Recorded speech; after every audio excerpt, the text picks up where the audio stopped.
Welcome to Skill-Based Art, a learning resource for art students and artist teachers.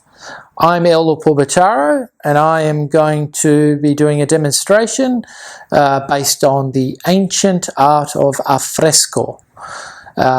So basically today I'm going to lead you on a bit of a journey where we are going to look at the resources needed to create a fresco, and we're going to look at surfaces, we're going to look at sands, different sands, marble dust, we're also going to look at lime putty, which is a key ingredient to fresco, and then eventually we're going to go through the whole process and we'll look also at pigments, brushes, tools that are needed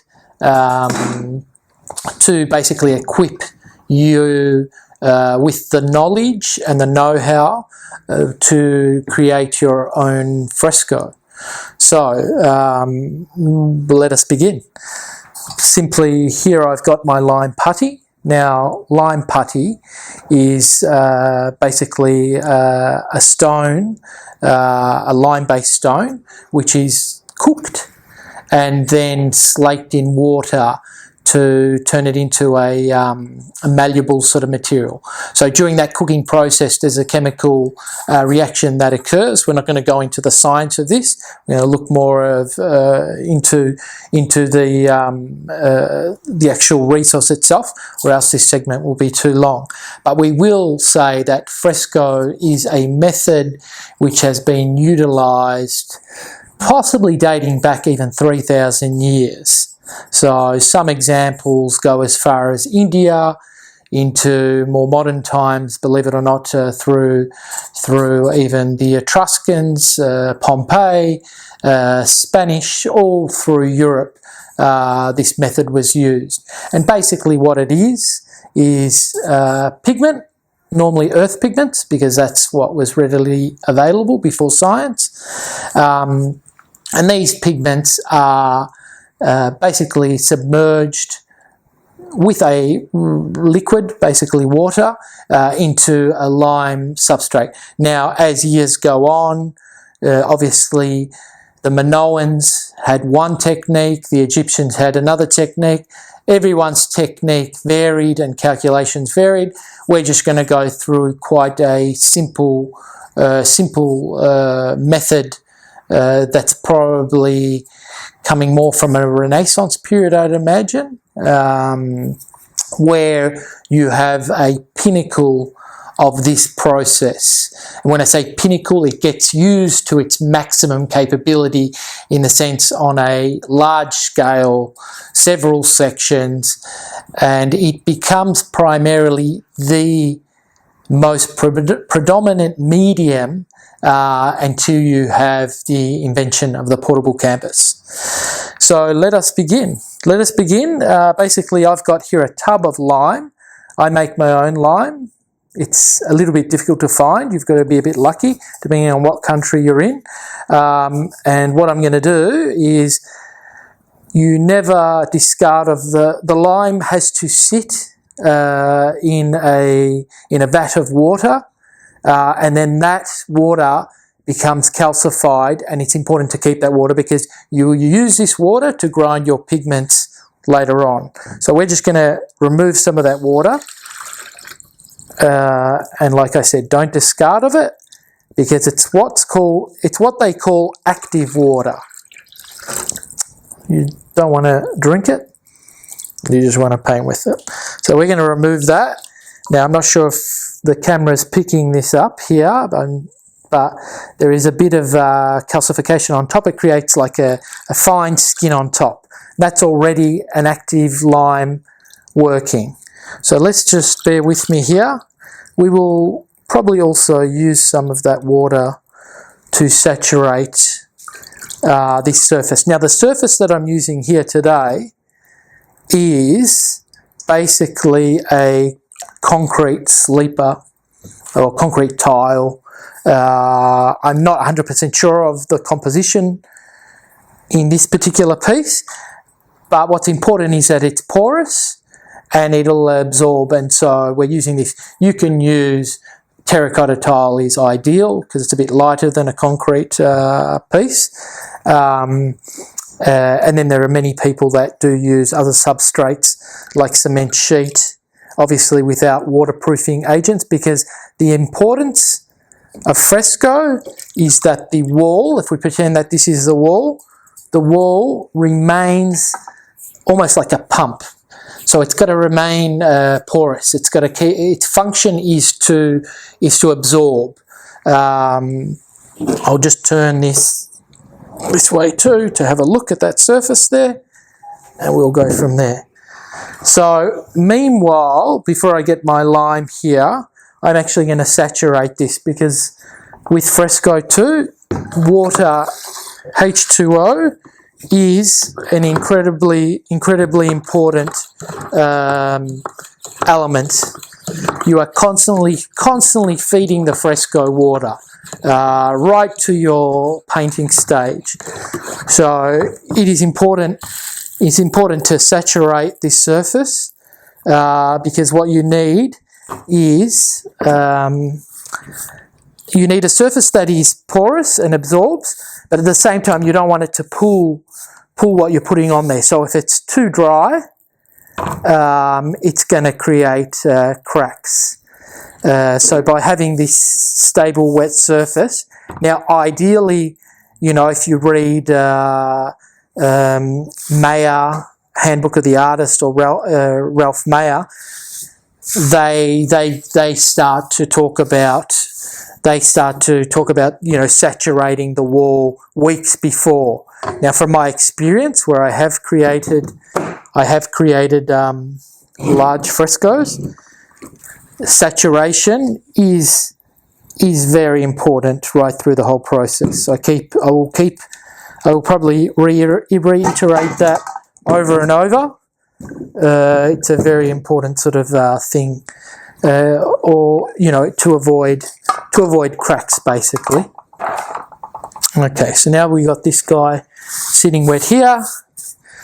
We're going to move over here. We'll just get rid of this water.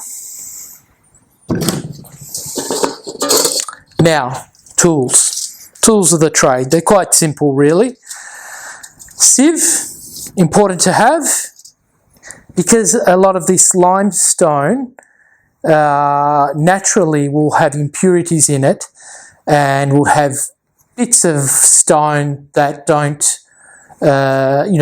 slake well during the process of slaking. It's good to get them out because you don't particularly want them in, specifically in your painting layers, your intonica, your last layer. You want to sieve that. For this particular passage, which in English is called the rough cast, and in Italian it's called the arriccio,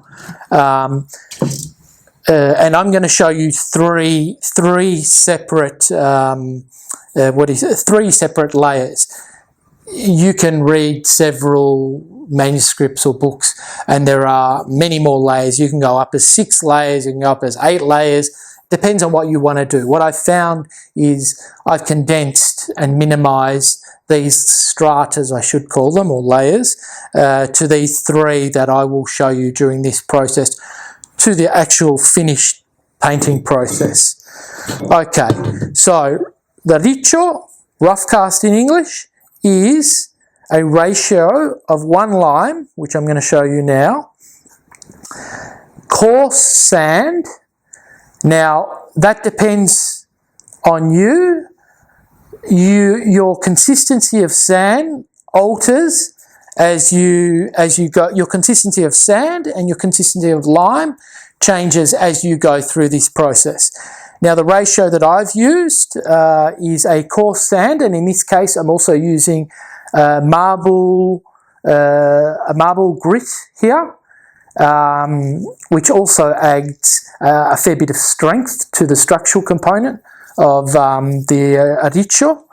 And then this is quite a medium sand, which we'll also use in the next layer, which is an equalising coat. What starts to change is your ratios. Now, in this particular ratio of lime to sand, it's 1 lime and 3 sand. So I would normally do, and this is what we're going to do, we will get 1 lime, and then we will do one of this medium sort of sand. Another very important factor that I've just remembered is that by no means can you use sand that comes from the sea. Salt is the absolute enemy of fresco.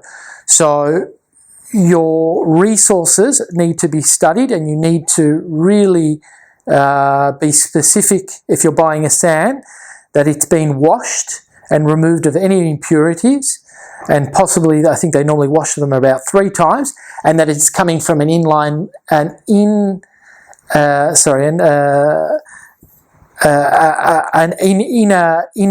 inner lake, basically, from a river or from a stream, but nothing near the sea. So that's a very important point. When you travel through Europe, you will find where you've got absorption of salt, you'll find this crystallization of the salt on the actual surface of the fresco, and it is actually almost like a cancer to fresco. So river sand that has been washed and any impurities removed. Organic matter, basically. So let us begin. Now, remember, lime is caustic, so it has the ability to, dissolve, or it will slowly eat away at flesh and so forth. So gloves in this case, surgical gloves are fine. This is probably a bit overkill, but it just makes life a little bit easier. It's a little bit of a messy undertaking that we're going to take. Now, in this case, I'm not going to sieve the lime because it's the rough cast. We will sieve it at a later stage. So I'll just put this over here. This is absorbing nicely. Like I said, you could leave your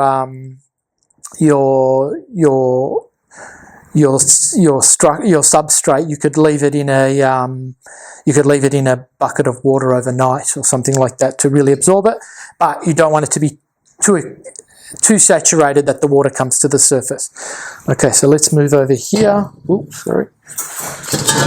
Let's get... Now, lime is known to be... Actually, this is too flexible. Let's go over here. Lime is known to be... the longer it sits in water and ages, the better it is. In the sense, actually, we're going to use this to measure our ratio. So we're going to put it in here. So the longer lime sits, now people say you shouldn't use lime that hasn't slaked more than minimum of 3 years. Now, I've got lime that's probably about 10 years old now. And in all honesty, what they say is true. The lime becomes, just the quality of the lime just becomes so much better. It starts to have a real elasticity to it, and it absorbs pigments in a better manner than freshly slaked lime. Now, another very important factor is you might think, oh, great, I can get a hydrated lime. Hydrated lime should not be used for fresco. Hydrated lime is for cement. The process that they undertake to create hydrated lime is very different to slaking lime. So it goes through a steam process. What could possibly happen is if you use hydrated lime to make your putty, your fresco will blister and crack open, and disastrous. Let's just come over here. Okay, very simple again, ratio 1 to 3. So there you go, 1 one lime. Simple little, second-hand tools or second-hand things that you can just buy anywhere really. And there you go. It almost has a beautiful ricotta-like consistency if we want to liken it to food. Now, historically, lime was used also in many different means, and one of them was to create a white paint where you dry your lime and grind it, and you'd get one of those brilliant whites. I think they called it a Cennini white. Is that right? But anyhow, it can also be used right through the whole process to actually using lime, the milk of the lime, which is ground slightly, as a white for your final painting. It's the most opaque white that I know. Now I'm just going to drop this into the cleaning bucket. All prepared, clean my hands a little.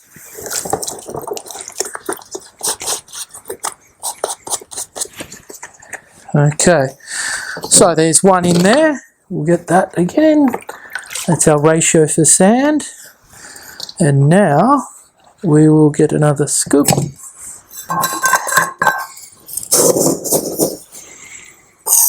And we're going to do one marble grit.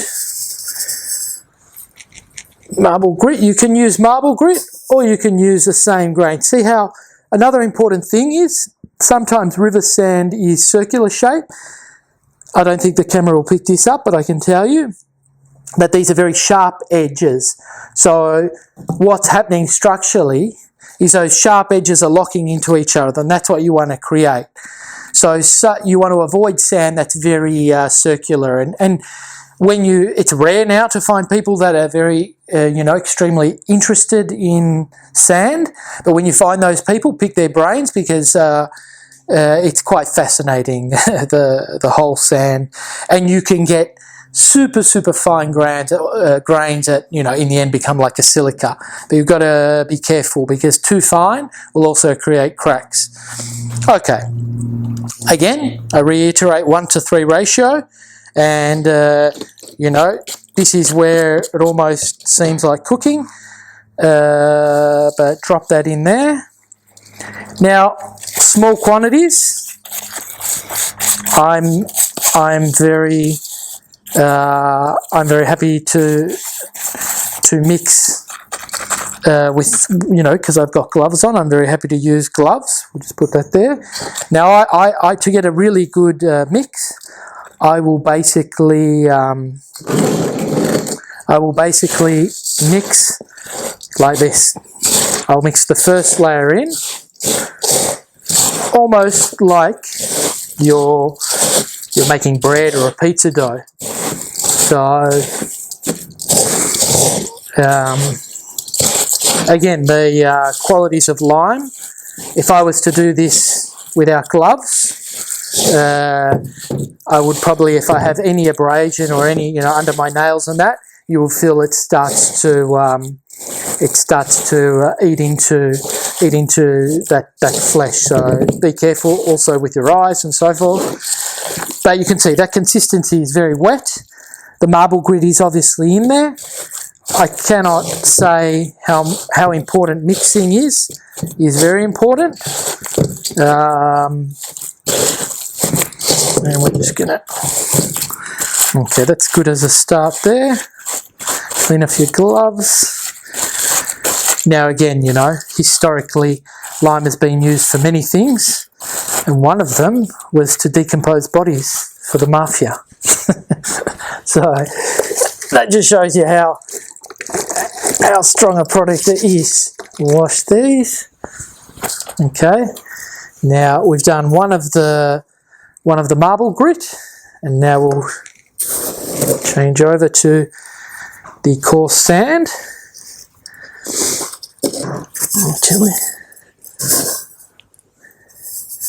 And I'm just reaching the rim basically, and there we go. create a little opening there. Throw in your sand.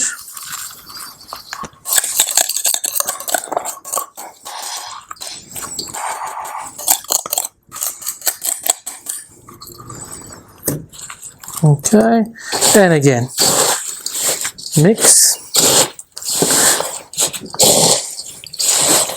Quite a therapeutic sort of process, really, making it. What's amazing is, I find this preparation all building up towards your final painting layer, and in fresco, it is what is the most important. Thing is the method and the preparation. If it has remained the same too, because if you are altering or changing that method, you're basically going to create problems in future with cracking, drying. Now, obviously, fresco also. Now, we will repeat a lot of these as we go through the process. These things, but fresco is about timing, because the idea of fresco is that there is a thing called the giornata. Giornata meaning day, and what you prepare on that day, that surface, is what you need to start and finish. So with fresco, you have no luxury in working over a whole piece slowly like you do in an oil painting or a watercolour and so forth. Maybe you can liken it a bit more to watercolour. But with fresco, you are limited to that section, and you are blind to the whole painting, because you're normally working from top left down, and you're working in sections that you're capable of completing within that day. So if you can do 2 metres by 2 metres, complimentary, you can do it. If you can do 1 metre by 1 metre, that's great too.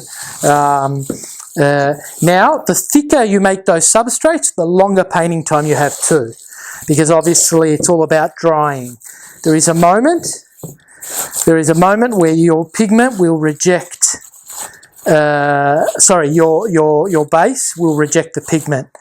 It'll be too saturated basically to accept. That's when you know you're reaching your finishing point, and you've got to be prepared for that. A lot of people get very, very nervous with fresco when they begin, because they feel like they're on a timer. But you've got to relax and know that you will achieve your goal. Okay, so we're on 2, and what I'm going to do, looking at that mix, a lot of it is like, by eye too, just feeling the consistency, but you can see how beautifully that sand, that lime is circulating that sand, similar to what you'd have oil circulating, hand ground pigments. If we liken the sand to pigment and the lime to oil, it's the same system. And you've got this.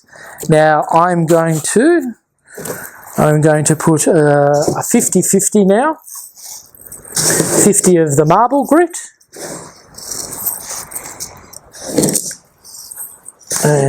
Some of that, so we get a nice, consistent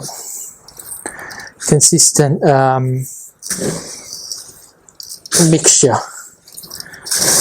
The marble's beautiful, I have to say. It's so clean.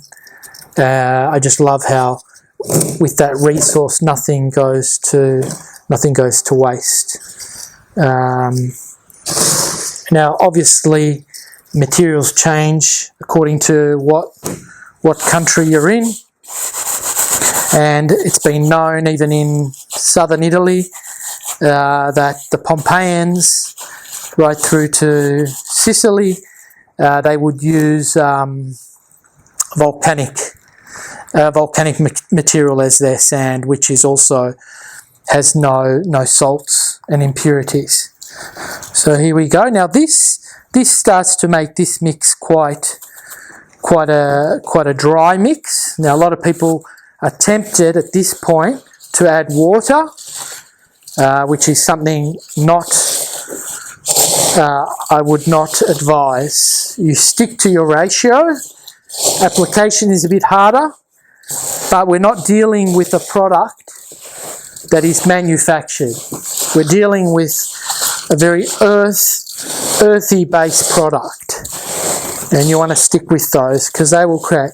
Now, if there is dryness to some degree, the best thing to do is maybe add, you know, a drop of lime, which is fine, but definitely not water.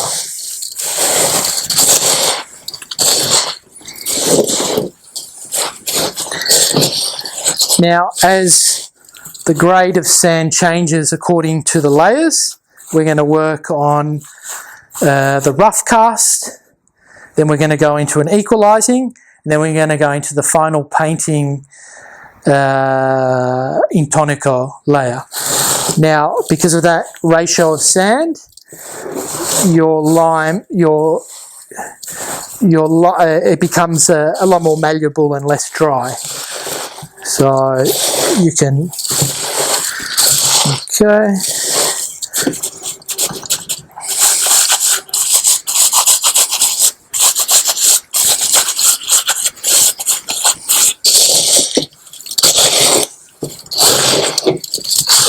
Whoop.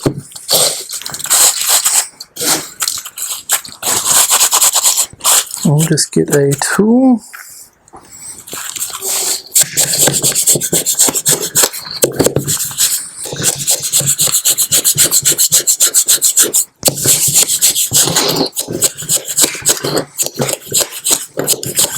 Mix, mix, mix.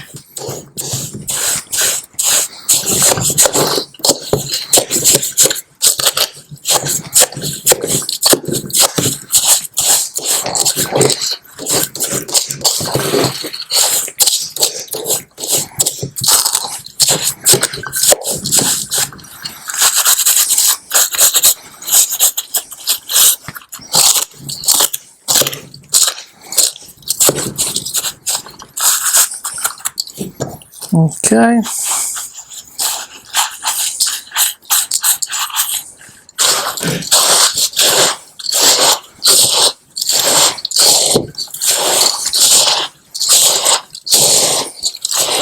Now the tools for fresco, you know, you can go and buy the most expensive tools. You can also go to second-hand market and just find yourself tools that'll do the job. In the end, I think I don't know the technical name of these. These have all been sourced second-hand, and they're normally the older ones are the better ones. But you've got these two here, and then what's important is also a sponge, sort of sponge trowel. I'm not sure what the technical name is for that. Probably should know. A wooden one is very good, especially when it's well worn for application. And then obviously a metal one for your final layer should be normally clean. And then varied sort of tools from there. There's the handle there. Now, I was fortunate enough to have a proper plasterer. That's another thing. You kind of think, I'm a painter, but all of a sudden I've got to become a plasterer as well. Now, I had the luxury of having a professional solid plasterer apply the layers for me, so I got a super smooth surface. I don't think, but for something small like this, as studies, I think there's not an issue. But if you're working on a large scale on several giornatas, that could be up to 20 to 30 giornatas, it's recommended to get a professional or pay a professional to do those surfaces, because in the end you're a painter, you're not a plasterer, unless you'd like to do that. So that's just my suggestion. Okay, we're close here. I am going to probably add a little drop of lime in this mix just to get a bit more tooth or elasticity, but when I say a little, I mean a a little, and just show you sort of pink, almost like an egg yolk. Okay, and then I'll wash in there. Okay.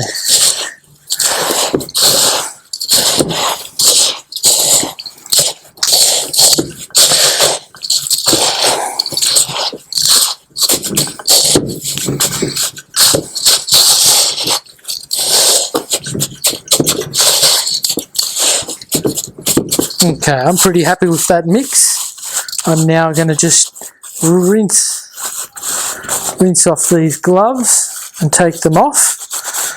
I think at this point.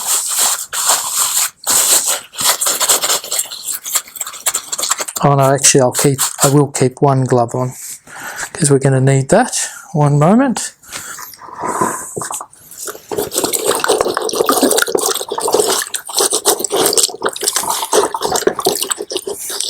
Now the preparation alone for fresco, if you've got 10 sections or 10 giornati, it's 10 days painting. The preparation alone could take you up to probably 3 months. so it's a very arduous method, but very rewarding. Very rewarding, and I liken it like nothing else. Almost feels like a bit of a pinnacle of painting, because it's almost like traverses from watercolour, sculpture, and oil painting. In the end, you can't categorise it as any of those things, but there's something very special about an actual prepared wall that is absorbing your mark making. Now, people like you'll find in the 17th century, fresco starts to disappear, and obviously places like Venice, it could not really be utilised because of the idea that Venice is on the sea and how much salinity was affecting those buildings. And it could possibly be there that the transition from wall painting fresco leads into painting on linens, basically, on portable surfaces.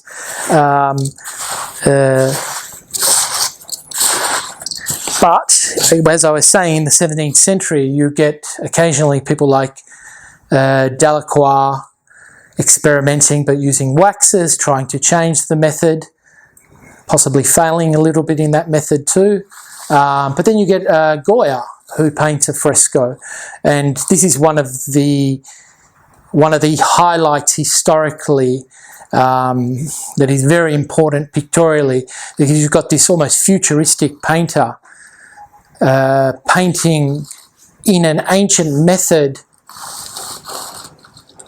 and also breaking all the boundaries on how he applies his paint on this surface, where it traverses, strict rules and guidelines, and is applied almost, I can liken it to almost like Japanese calligraphy or something like that, where his mark making is suspended, and it looks like he's painting almost quite frenetically, but the position of his mark making is so perfect that it doesn't matter. And then obviously, normally with fresco, you've got distance to where you see it, so it doesn't really matter of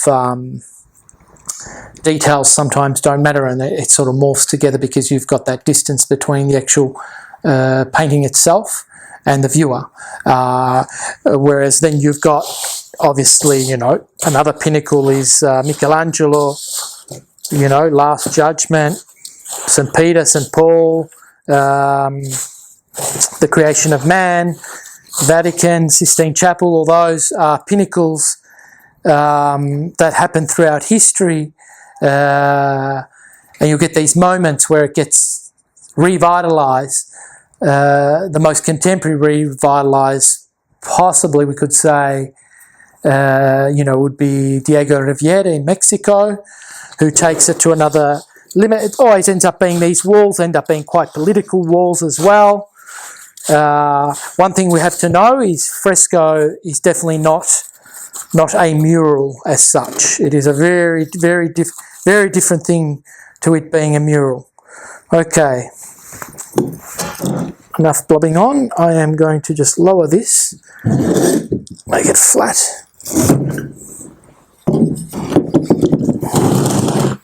Now, I'm not going to make a crazy mess here because I am in my oil painting studio. It is suggested from a handbook that this is about the consistency you want. They say you know, it's got to just threaten to fall off the trowel, if not fall off the trowel like that. So it's got a nice, see, it's got that grip and then it comes off. So it holds together well. Now, it is suggested, through, again, Ralph Mayer and Derner, those resources, that if you're normally not working flat on fresco, you're always got to think that we're working on a vertical sort of surface. That this riccio, rough cast, is actually thrown on with a twist of the wrist. So it's a very messy process. And look, it does work. And I have used it. I normally create just some portable barriers. And I make these sort of a bit bigger than a walnut, maybe like a mandarin size balls, and then just twist it on. Normally on my surface too, I would have some form of a mesh ready to grab the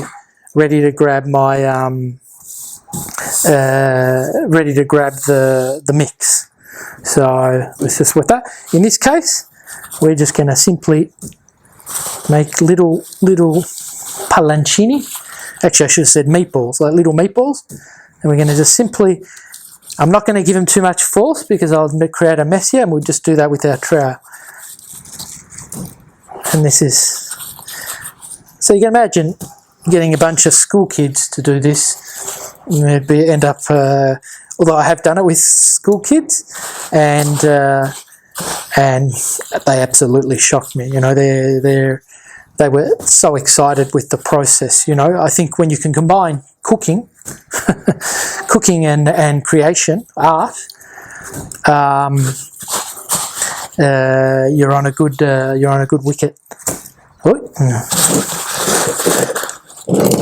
So I'll move that because I've got a camera here.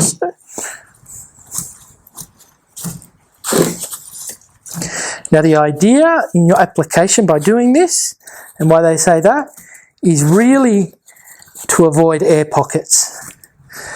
You don't want any air being trapped behind your layers, because what will happen as they dry, the air remains there and you get voids in your fresco.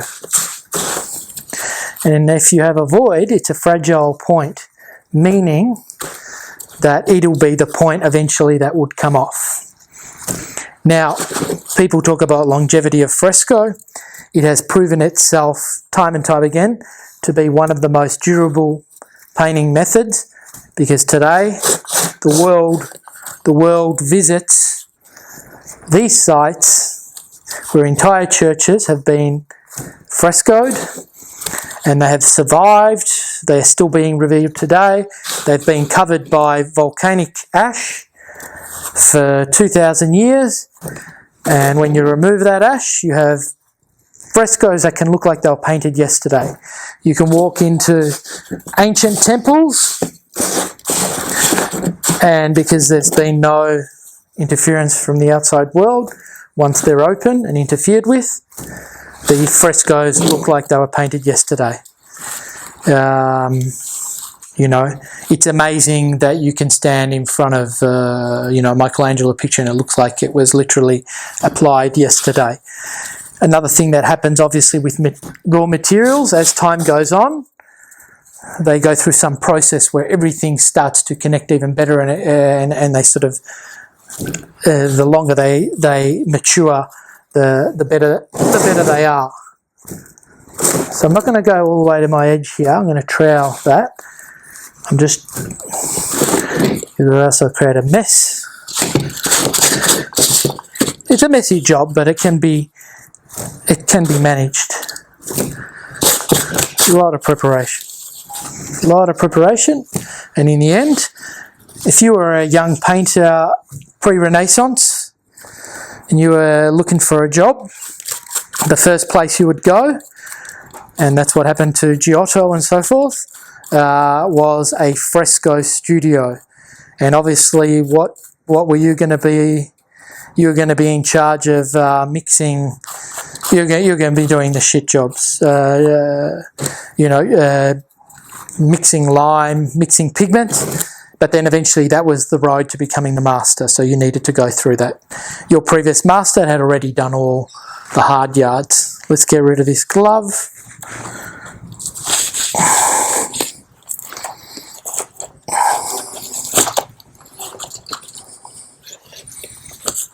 Okay, looks like my mix is not so bad.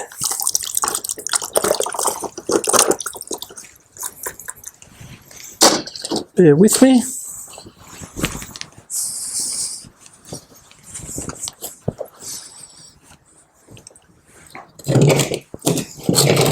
Just going to make some room here so we can see clearly what's going on.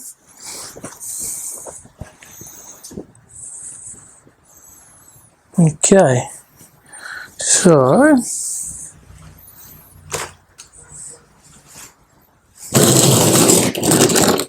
there we go. Now I am going to just use this little guy just to remove some of those air pockets. If you look, you can see lime coming to the surface. It's beautifully mixed in, like it's really crisp. It's a nice mix, and it's a good lime of about 10 or more years. I recently did a fresco talk demonstration in Italy, where we were lucky enough they found lime quarries used to exist everywhere, and they found lime that had possibly been sitting underground for about 700 years. It just doesn't alter. It stays there, and it's ready to go when you're ready to go. And I was lucky enough to give that a go. We did pigment tests on it. It's amazing to know that it just doesn't change. It doesn't age. It's kind of like, in the end, it's earth. So sorry, I'm just doing this a bit more like cake decorating. Now again, I say fresco is not made to be applied, on a one particular block. We're using this as an example. Fresco is made for walls, in sections. Okay, that's just me pitter-patting that down, and we'll just use our wooden towel. And we find again a good idea to just, so you don't get any grip, wet your tools, not over wetting.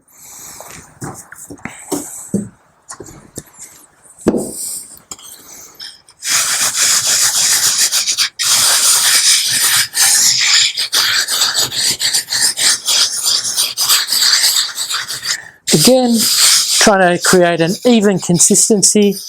Remember, this is called the rough cast, so it's got to remain gritty.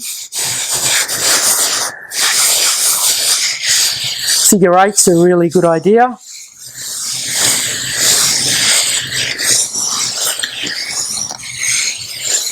Something very meditative. If there's an impure stone in there, it'll come to the surface. You just pluck that out.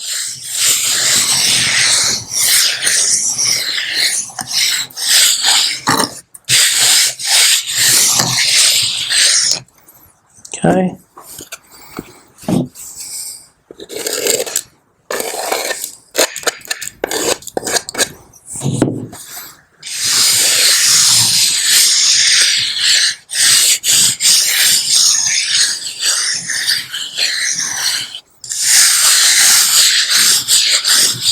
And pushing it slightly to the edge.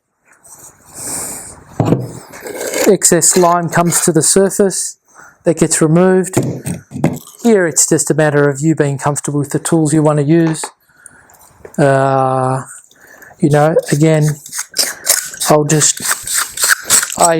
these portable ones, I create a bit of a lip here, which kind of makes them a bit more durable for application. And I don't necessarily have to finish my fresco. I don't necessarily have to finish my fresco to the edge either. It's like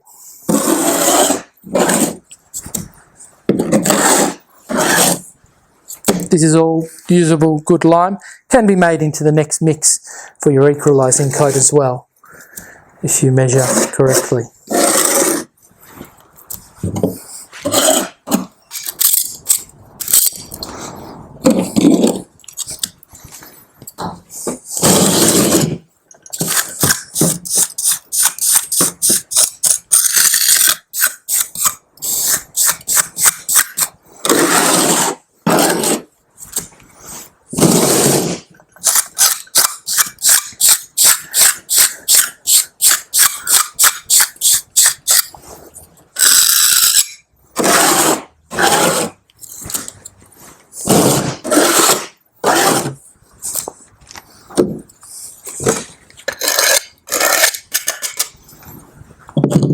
This is where your rubber baby comes in.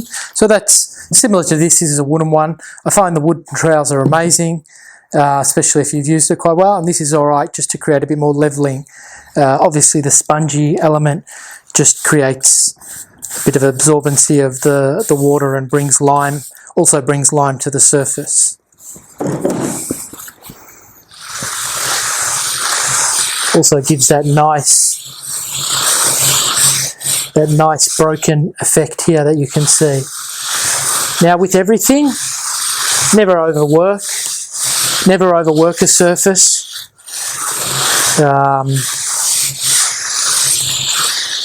Again, the figure 8s seem to be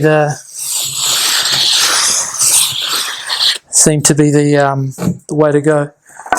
It's always handy to have one of these pump action spray, one that actually works.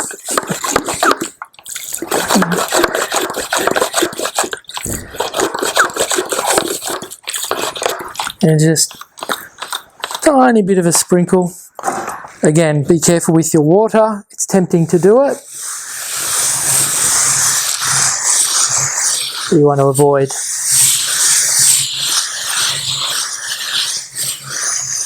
So one can only imagine what was going on, you know, during the Sistine Chapel on such a large surface. There would have been, unfortunately, a lot of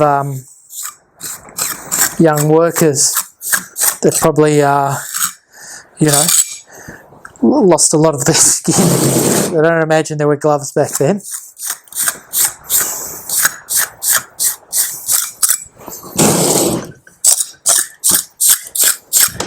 Again, I'm creating that. Okay, now we can leave that. Now, one thing I do, ready for the next coat, the equalising coat, you can let this dry completely, but remember it crystallises, and that's the whole idea of fresco, crystallisation. Crystallisation becomes waterproof, but water soluble at the same time. That's what's amazing about this process. Your pure pigments suspend and become integral to that wall. You can still, after it's crystallised, you can still throw a bucket of water on it. Your pigments won't run, and you're not using a binder mind you. Your pigments won't run, they're integral to that wall, but the water will continue to absorb. And remember when we spoke about the pump? The wall has to remain a pump. Now I just do this. It's not 100% necessary, but obviously I know that there's another layer that's going to go on top. I'll just elevate this camera.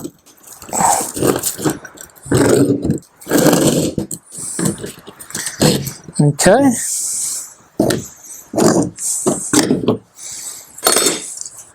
Always wet your tools. At this point, you can use your hands.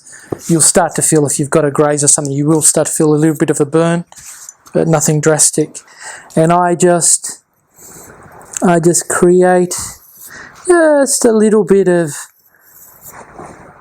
an incision mark like that. Now, when you travel through Europe, you'll find a lot of churches with little chips in them. And now you'll realise why they have those chips in them, because the original fresco is no longer there. And what you're looking at is the bottom prepared layer for the intonaco, for the fresco that was there.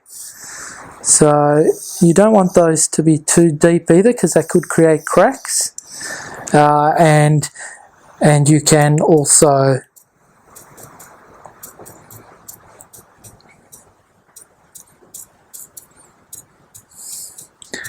now in our case, like I said, for your next layer, you can let this crystallize slightly overnight, or you can wait a couple of hours and then put on your next equalizing coat directly on that. In our case, we're going to wait and do the next layer, but that means, it's also a good reason to do this, is I will slightly sand that surface to break the crystalline layer to accept the other one. Continue to saturate. And there you have the first layer, the rough cast, the riccio, for the preparation of a fresco. Thank you.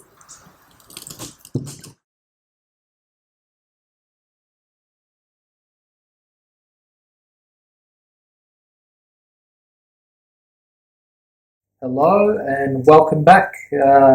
We've now been probably 2 weeks to 3 weeks since we last prepared our riccio or rough cast, which I think I'd shown you. This has now fully dried and actually created a crystalline film on it. So normally you don't have to wait that long. It's just in between our filming. And so basically we're going to go today onto the next step, which is called the equalizing coat. Equalizing meaning to get an even surface to then follow through with the intonaco actual painting layer. So this concrete slab here and the preparation from last time has been saturated overnight. I always reiterate the importance of wetting your surface and constantly keeping it saturated is a key element to the success of having long painting giornatas, and just makes everything, also avoid cracking and pooling and so forth, because obviously if you're going to have a dry area, that line, which is slake line, will absorb within that dry area and could pull in a different direction. So you want everything to be pulling in the right direction.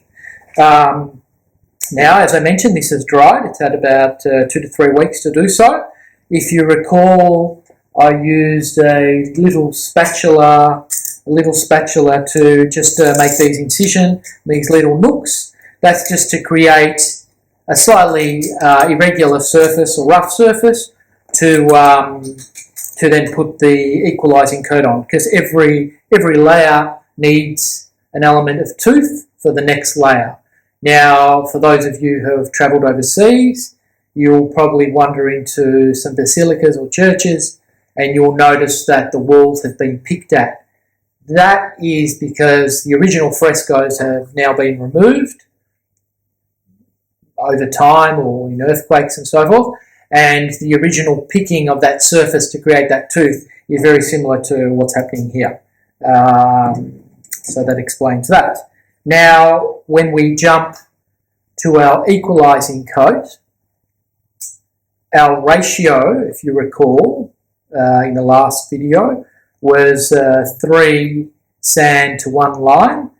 We stick with that ratio on the equalising coat, but what we do is we change the grade of sand. So if you recall, we were using a marble grit, which is beautiful and is actually created a fair bit of a luminosity. And remember that this is saturated, so once this dries, it's a lot more luminous.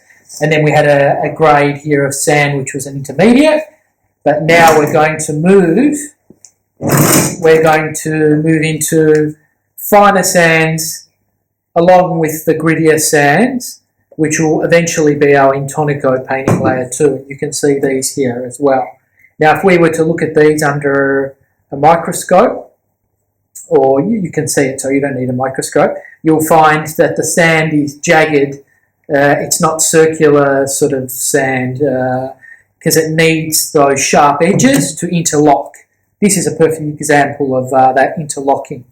There's a nice interlocking of sand, like if it's jagged, you're going to have each granule locking into the other, with the lime, the calcium, acting as the adhesive glue, I guess, that binds everything together. That's pretty basic and pretty much how their system works. Obviously, the more you trowel, the line comes to the surface.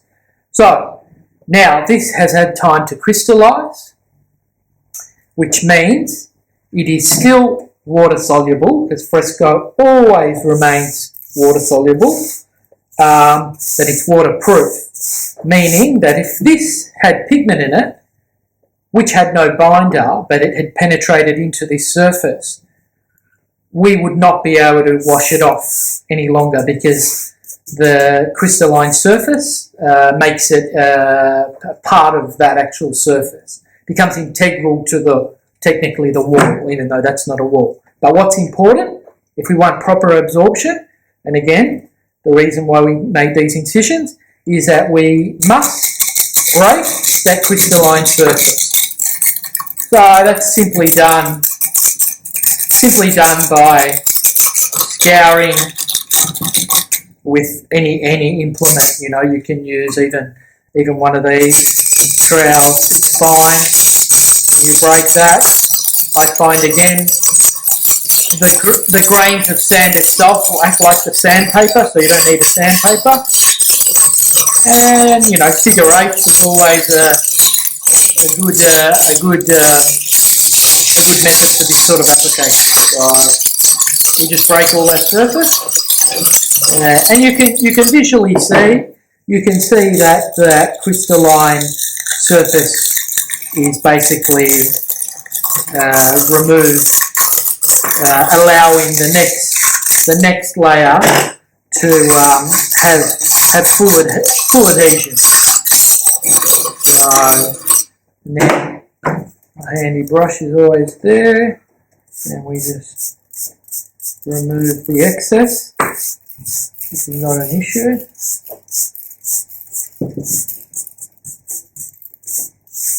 Okay. And that to me looks pretty good. Always, again, saturating the surface, because as I said, we did this last night, and I've got a nice damp cement block, which we can just see under here. You've got that dampness. Another good thing to do is during the whole painting technique, that'll keep coming through. Remember, the wall acts like a pump, and that's the most important thing with fresco, and that's why it's important, historically, You know, it's known that fresco artists were to build their own walls for the process.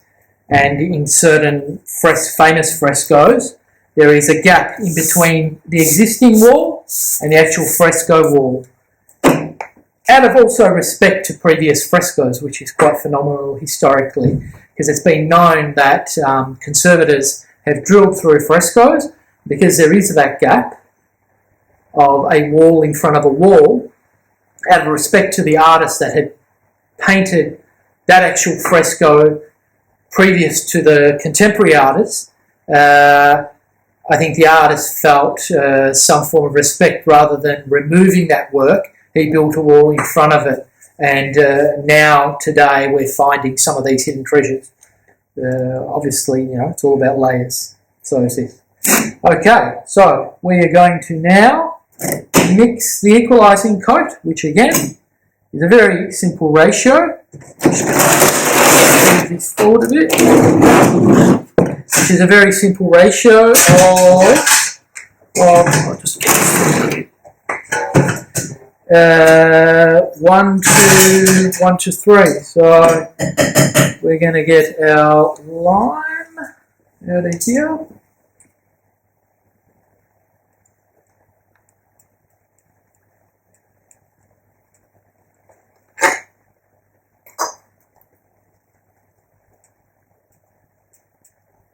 There you can see it's got a beautiful ricotta consistency. We like to relate everything to food. Again, this lime, the longer it sits, the better it is. And what I'm using here is probably about nearly 10 years old now.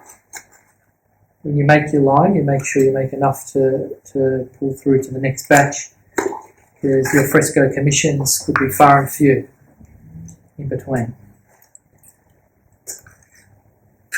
I think we've got plenty there for the equalising coat, more than enough, I'd imagine. We'll just get that level.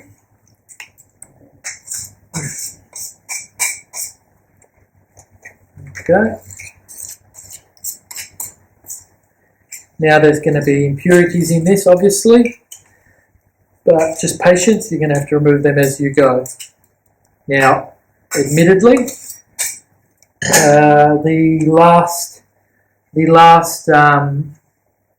layer in Tonico, we'll probably sieve this to get a lot of these impurities out. At the moment, for the rough cast and the equalising coat, we don't have to worry.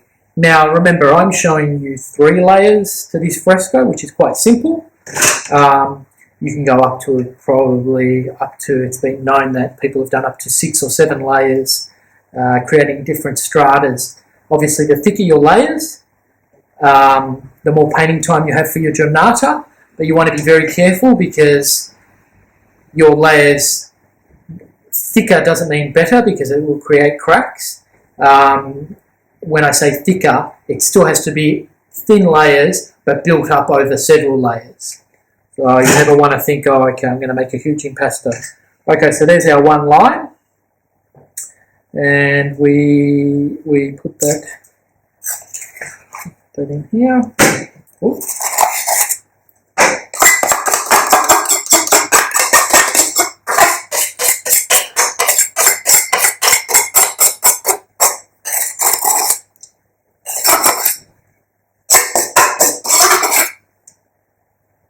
Okay, and then put that in the eye. Okay, we're going to now follow through with our sand. So I'm going to use one of this grade, which you can see has slightly got a yellower tinge to it, and then this one's a beautiful fine sand. I'm going to put about the equal amount, so 50-50 on that, and we're going to drop that in.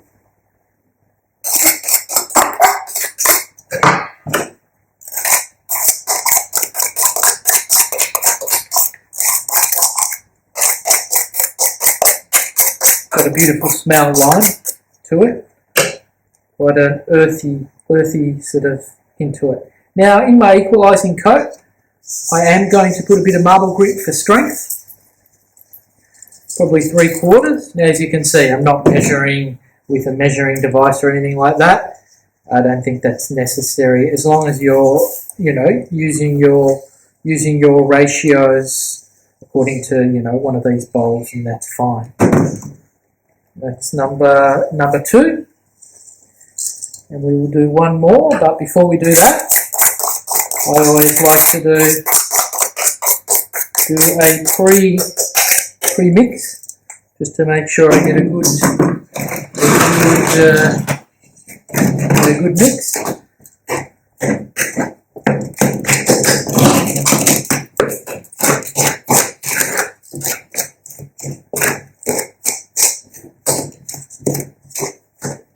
Turn it over. The idea basically is to have an even consistency of lime, which goes around every particle of sand. So you want that even mix. Now here I'm not shy. Normally I would use surgical gloves, but I'm actually not too shy to actually just get in there, similar to a nonna will make her bread. So there you go. There's a bit of lime rock that hasn't slaked. It was obviously a bit of the stone that is not slakeable, didn't cook, so it's a different. And we remove those things.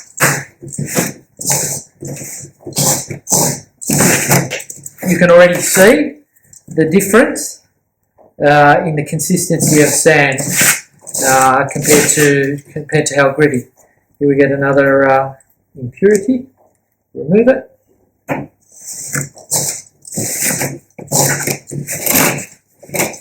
And you can see, the more I work it, the more that lime is coming through. Look at that. Beautiful stuff.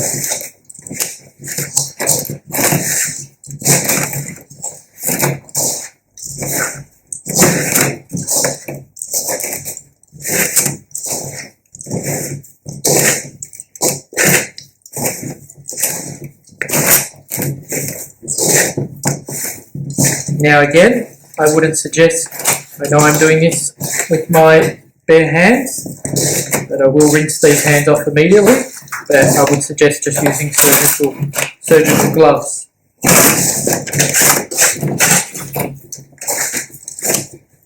Okay, that's got a beautiful consistency there, and what I do now is one last mix, which is number 3.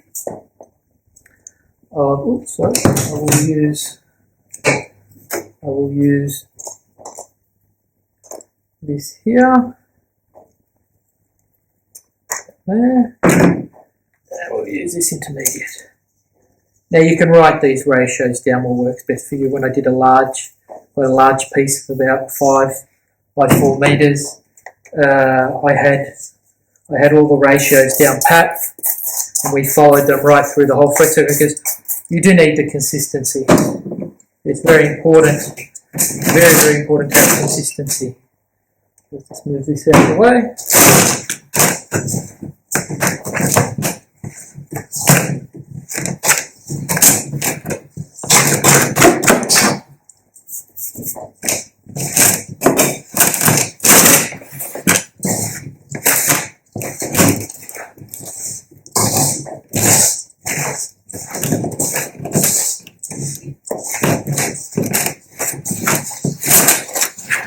Now I've mentioned both Ralph Mayer and Derner,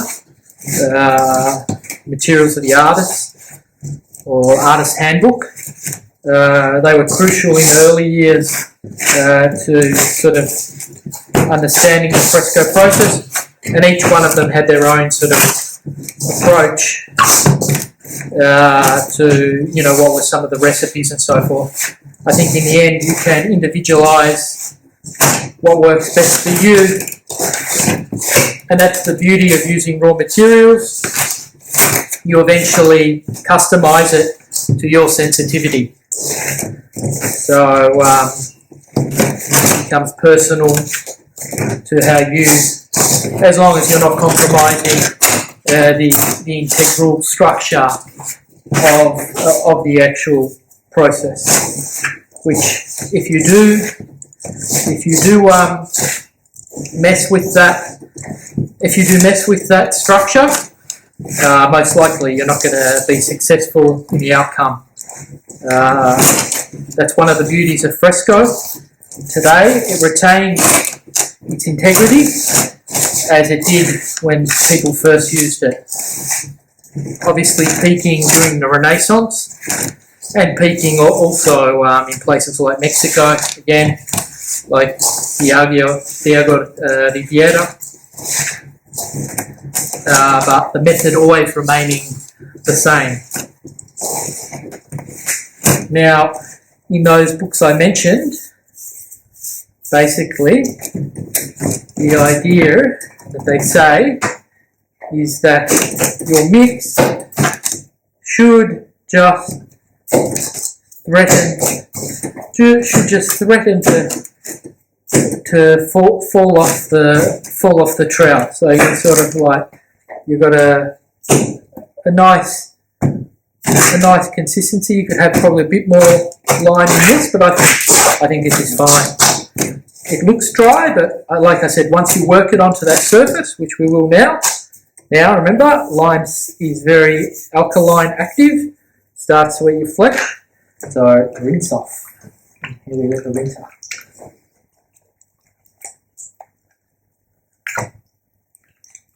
Look, it's nice to feel that it's alive on your flesh.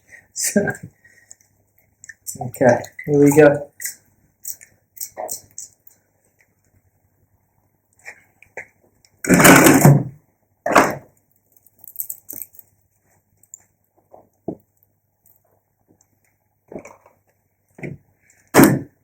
Okay, we will move this out the way. Over here.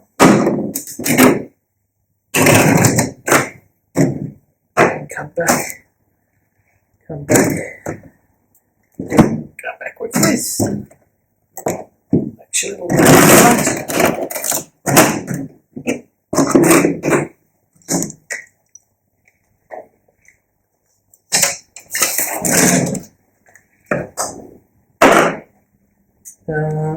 One last bit of saturation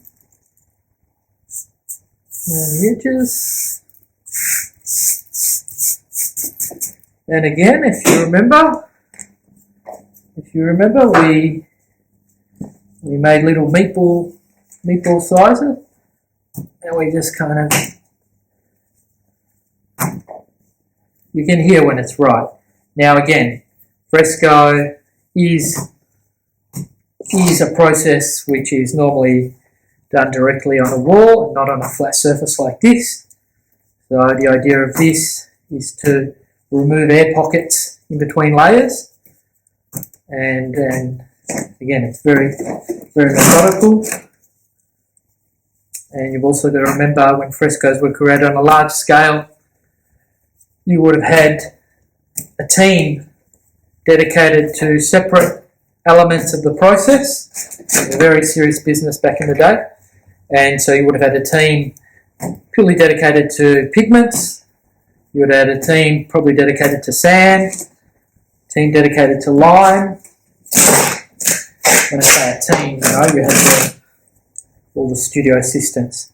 The artist obviously had to concentrate more so on his artwork, but he'd gone through this process as an apprentice, so he fully understood the technical engineering behind the preparation of his walls. So I find this process quite meditative. and you're leading up, as I say, the painting in fresco is the icing on the cake. It's the preparation, which is absolutely important, and it's crucial to the success of the piece. I find learning fresco filters through to all other techniques, makes you understand, your oil painting, your gesso surface, your egg tempera. But fundamentally what it does is it makes you respect your surface that you're working on. So it's not just a shitty canvas board at Officeworks. You've actually had to build your wall surface to paint your mark making. So it's something quite spiritual about creating your wall. Now it looks like we've created a pretty good mix proportion-wise. I'm sure there are calculations you can work out per square metre for the process. I've been doing this long enough to sort of work out what I need by eye at the moment. And this will spread, because this doesn't have to be a super thin, it doesn't have to be a thick layer, sorry, because today we will work directly on this surface, the Tonica painting layer. You could let it dry as well. It's not a problem with letting it dry. But as long as you scour it again. Okay, so then we get out one of our trusty spatulas here. I always wet the tools prior. Tools have got a nice, they've got a nice edge created on them from, being used a fair bit. And then I just do this, use this technique. So I'll move that out the way. I just use this technique to kind of pattern it down first. Obviously being conscious of removing any air pockets in there. That's a very generous thick layer, which means you'd get a good, I reckon out of these layers that we're creating here, you would get an easy 20-hour working day on this surface. Spread it over here. Okay.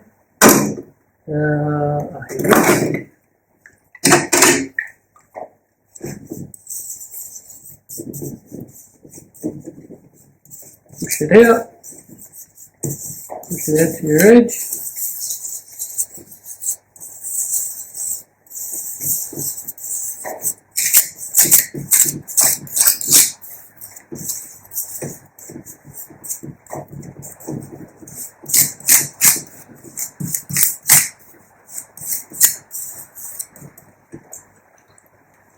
You can see I slowly wet the trowel just to give it a bit more slidability. Now, again, when we're talking about people specialised, you would have also had, obviously, a specialised plasterer. So I highly recommend, if you are going to do a large project, is to concentrate on what you do best and let other people concentrate on what they do best, which is also plastering. Now you can see I do this little wiggle technique, something that I've designed, just to move it along nicely. Now it's been known also, if you do work these surfaces too much, they can actually grey, which is I've seen it happen before, but normally with the intonical painting layer. So you don't want to become obsessive with working the surface too much. Figure eights. Let that line come to the surface. Stuff dreams are made of. Okay. Run a bit of pressure to the centre because you're always going to get a bit of a pillow effect happening. Move it over.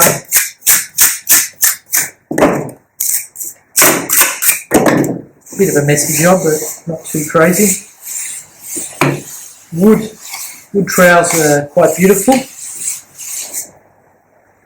Then we've also got the sponge of the trowel, which again saturate. Always using light caustic water that sits on the top of the line and becomes active water.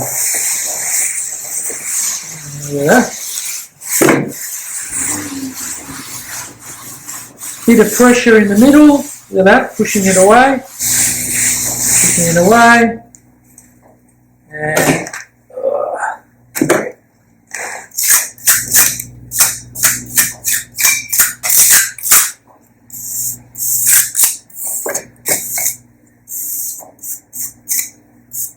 you can even decide you want to remove.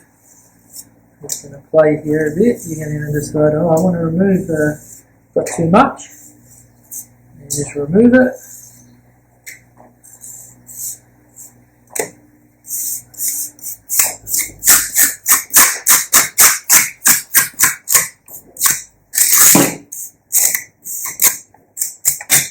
Now, a lot of people I've seen doing these portable works. I've seen them do like a little framework around the edge here that kind of creates your edge.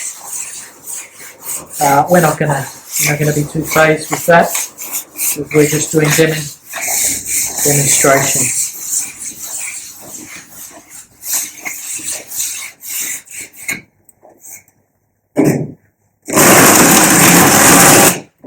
Move it around. Try to keep the workspace clean.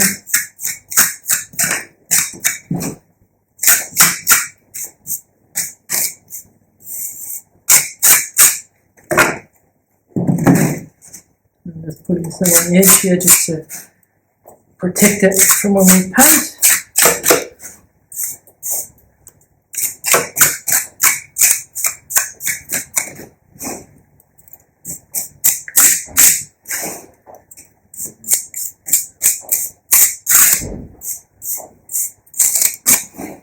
Now, you might be thinking at this stage, why the hell could you be bothered? I tell you today that I have never experienced painting or the process of painting. I've never experienced a better sensitive feeling to the painting process than I've had when I've painted on fresco. It is a sensational surface that absorbs. It makes sense historically. It's historically altered the way we look at the world when we look at the changing sort of perception pictorially through the years. It's always seems to have happened through fresco.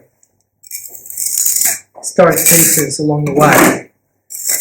Again, most contemporary being Theatre of Yarra and even Goya, which is less known. Okay, we can kind of be happy to say that this is our equalising coat.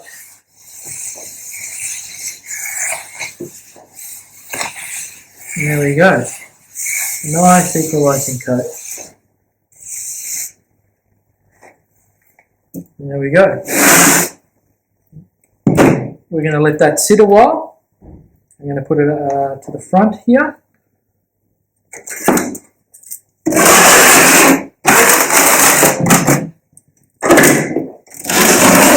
So let's move him out the way.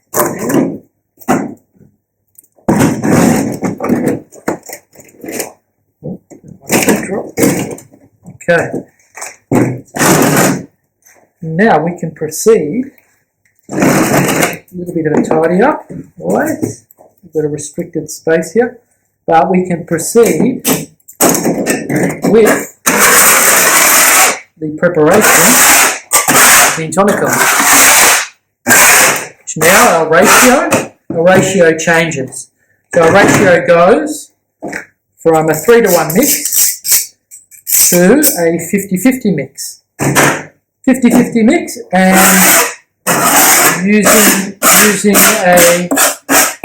using a finer sand. Now, in the past, I've even tried using, as an experiment, I've tried using superfine silica, but I've always failed with cracking and so forth. I think in the end, you can settle with a greater sand, which is still visible to the eye, but incredibly fine. Fine, and probably washed 3 times. And again, not coming obviously from anything that has any form of salt. So let's dispose of this over here. Put it in our water.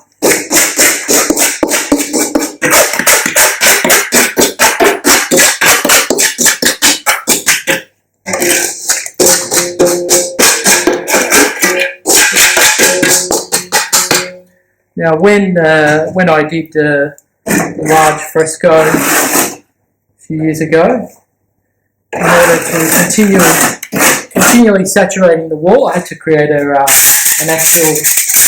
actual gutter at the bottom of the wall that would channel the water, or would capture the water at the bottom, and then we reconstitute that water. So it's constantly absorbing, coming out of the wall, absorbing, coming out of the wall. Give everything a good rinse.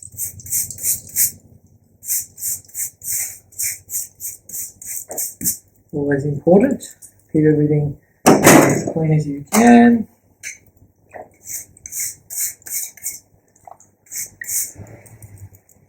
Okay.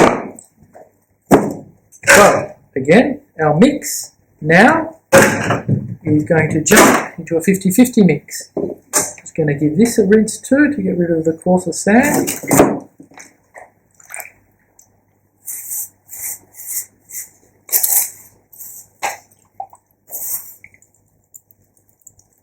Okay.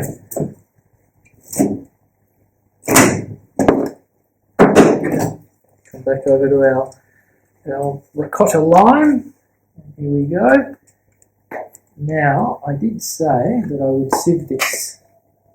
So just bear with me. Oh, nice chunks. Look at that. Not sure if that's visible. But that's some good stuff. So we're going to do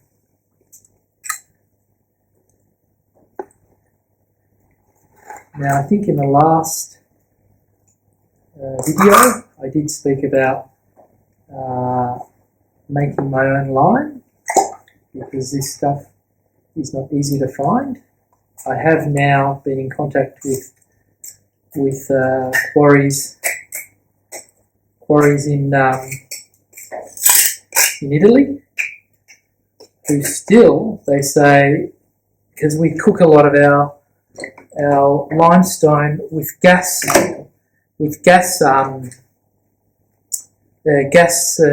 fires, but this one particular quarry, lime deposit in Italy, still uses actual wood to cook their lime, saying that there is a difference in that. So they're a very specialised product for restoration and so forth. Okay, so just bear with me. I'm going to get sieve, very simple, wire mesh. This one actually is not a sieve, probably a cheese fly protector or something, but it works well for this bowl and does a job. So basically simply drop it in,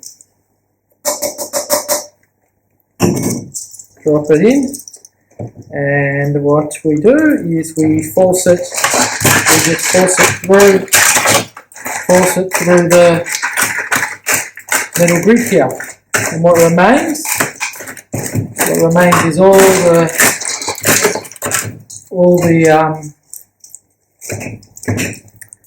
small impurities and stones. A few there.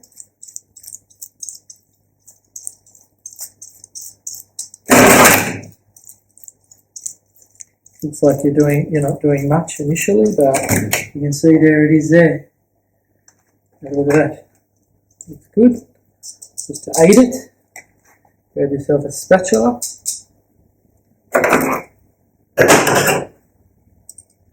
Little worms.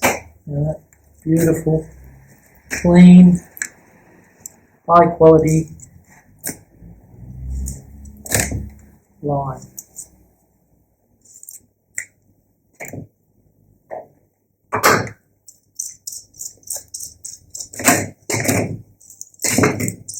So normally this sits on a bucket, as such it doesn't touch the bottom. This is actually, the bowl's too big for this one. I normally sit it, and a bit of patience with this process, but it is the last painting layer, and the last thing you want, like look at this, this is the impurities that in those bottom layers don't matter, but have a look at how many there are. So obviously, again, we're using raw material, so patience.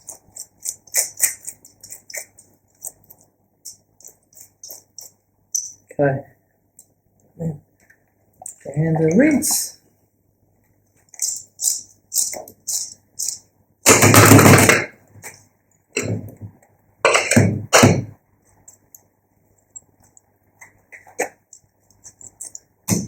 Oh, don't want to lose that.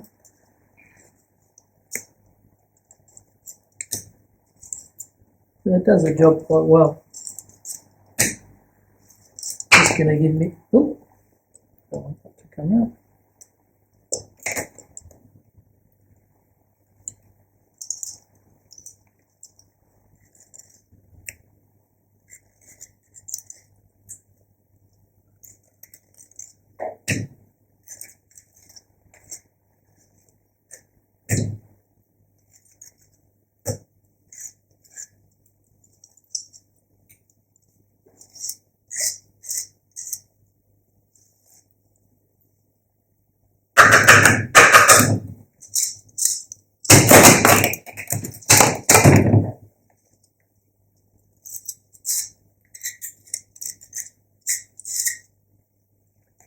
Okay, put that in there, and then we've got a beautiful, very beautiful, smooth line.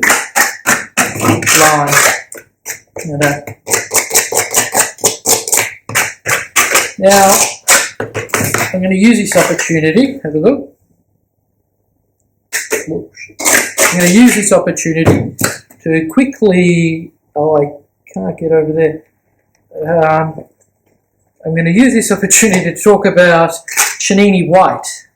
Now, back in the day, Chenini said this is one of the most brilliant whites I've ever seen when it dries. So he decided to allow this sieve slake lime to dry out in the sun, and then he would actually grind it and make a powder that then could be reconstituted in lime water and used as the actual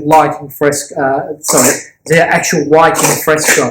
So that's a famous Cennini white, which I do have, and I'll show you eventually when we paint. So we'll return to that, and I'll show you that Cennini white, which basically I let this dry, and then I grind it a bit, and yeah. Okay, so we said 50-50. Give the hand a rinse. And we are going to add this beautiful sand from the Sahara. So, Sahara sand probably would be good because there's no salt out there, is there? And we sort of have that level, I'd say, about there. Again, if you have a super fine marble grit, it was known that in Pompeii that they would sometimes use a marble grit that actually buff the surface as well, which is something I've never tried, and it's, you know, there's endless investigation into these things. So here we go again, just like cooking, create a little opening there. I'll just show you. That's our beautiful milky lime. And pull that in. Okay. And once again, get your hands dirty. And now we've got a beautiful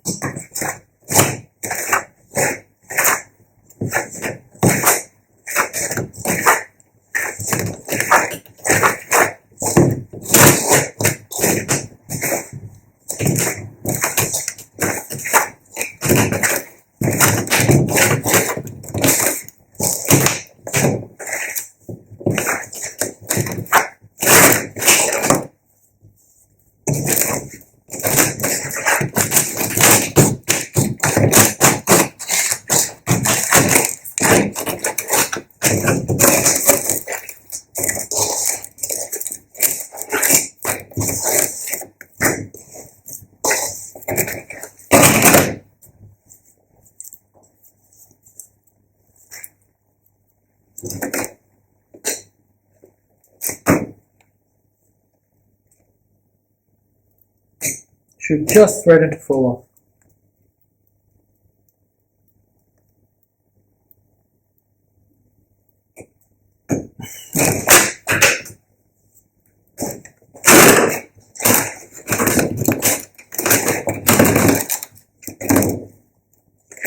These mixing bowls, just the same bowls used. I think you can find them in any cooking store or even Bunnings. Perfect for this job. Obviously you're doing this on a larger scale. People think they can get away with mixing this in a cement mixer, but it doesn't do the job. The cement mixer just clags up. So it's something very manual to get the right consistency. But here we've got a beautiful, beautiful mix of lime and sand. There's no grit in there. We've removed all the impurities, and this is our Intonico painting lab. So we're going to apply it directly on the equalising coat, which, if we were to allow this to dry, we would have to score that surface again. Allowing that crystalline surface that gets created within 13 to 24 hours to be broken. But because we're going to go wet on wet, we can work directly. Okay, rinse the hands once again.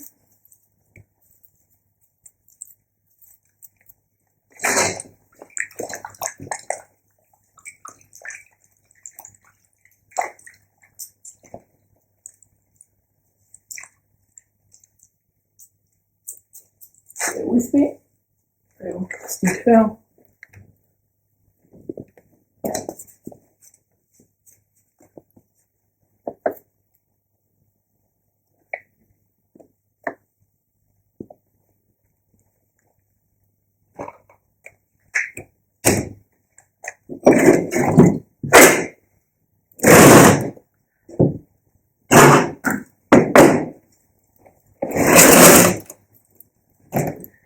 Now this one, it's not really necessary to create a little meatball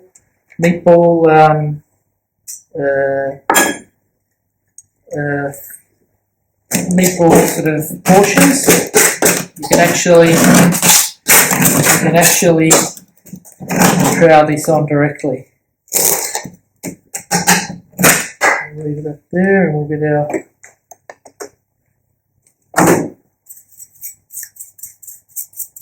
You notice how important water is in the process. Constantly wetting the tools and giving them a lining. And you can already see the difference in the ratio there. Look at that. You can see.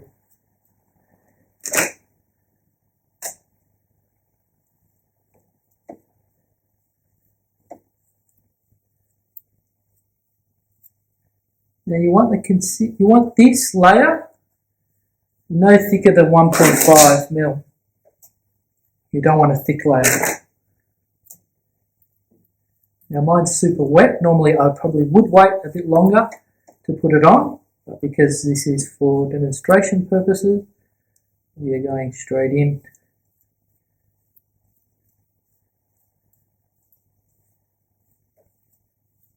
Beautiful stuff.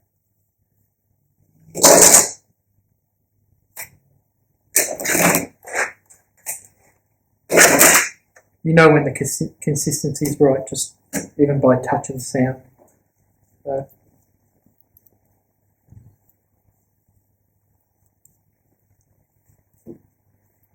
these tools, second-hand markets, they usually got good patina to them. Good patina. They've been well and truly used. I think they hold.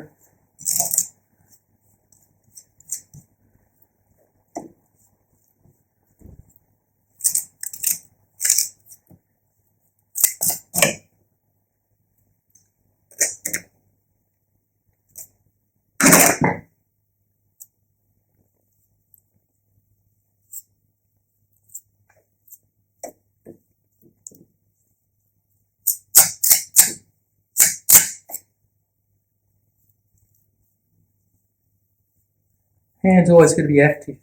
Can't be a dead hand. Always going to be sensitive to the material.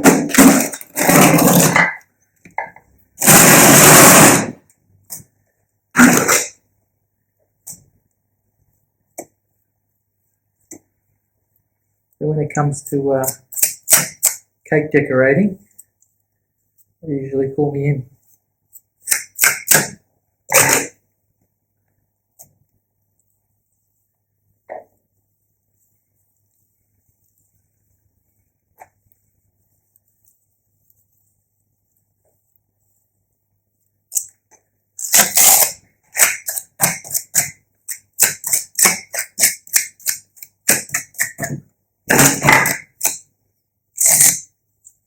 I think we've got more than enough on the surface.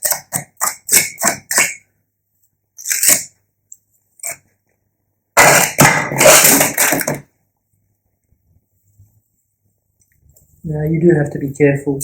You don't want to get lime splattering in your eyes, so sometimes it is good to, look, if you've got lime in your eye, you're just going to quickly wash it out. But, you are dealing with a material that is caustic, so it's always good to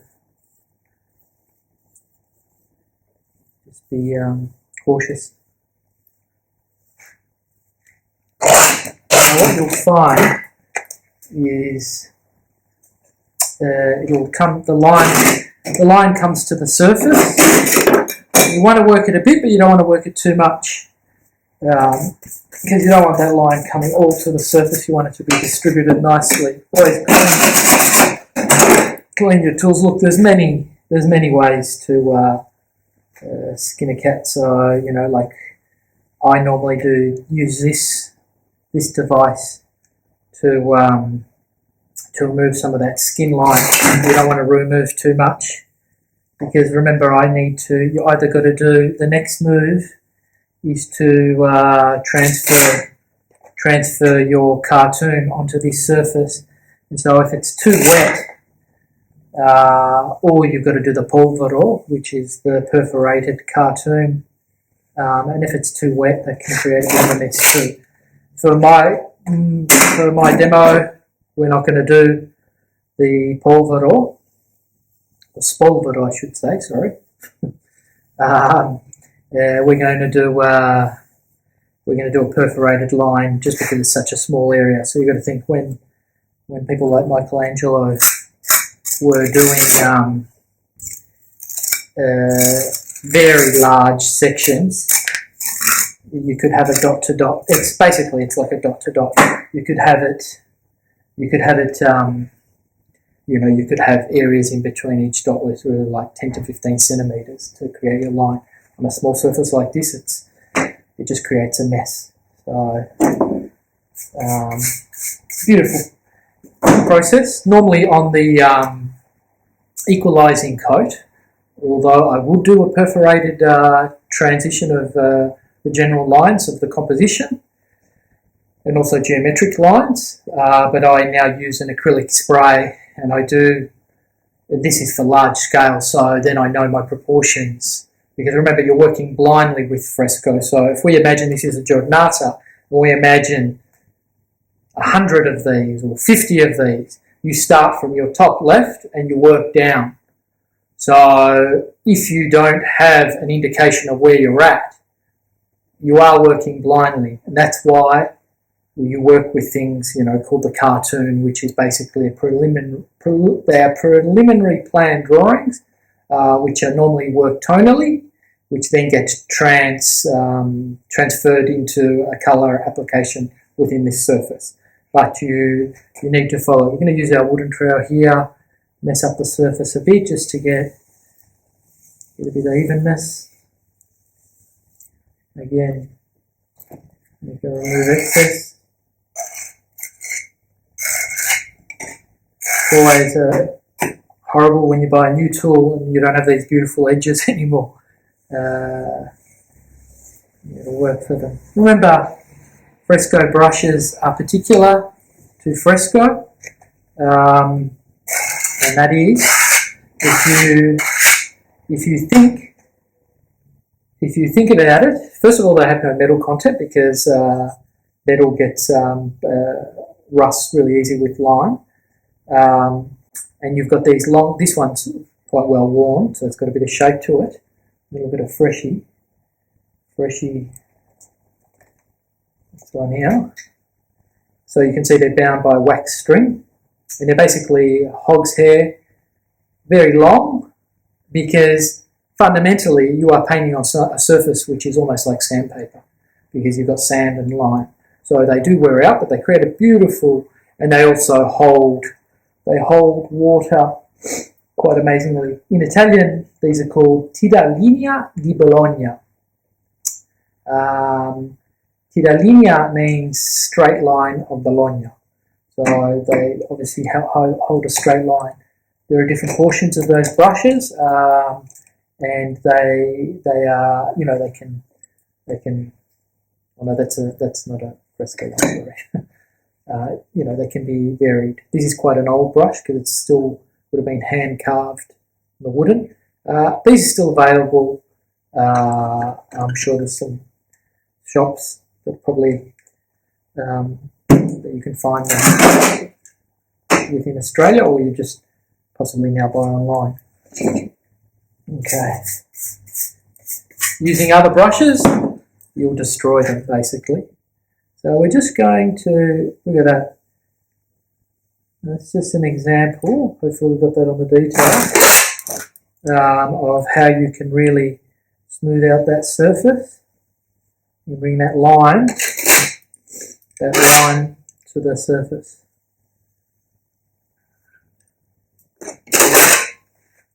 Now, you know, everything is relative to practice. You know, you can't expect to get super duper, you know, obviously you don't do fresco every day, so you lose some of your touch, but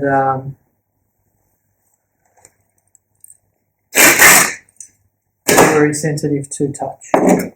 Let's clean up. I'm pretty happy with that.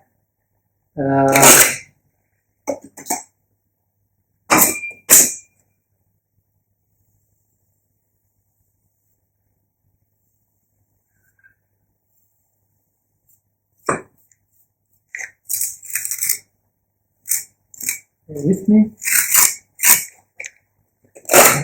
It's also one thing doing this privately, another thing doing it, you know, in front of a camera.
Now you want that milk, the milk to come to the surface slowly.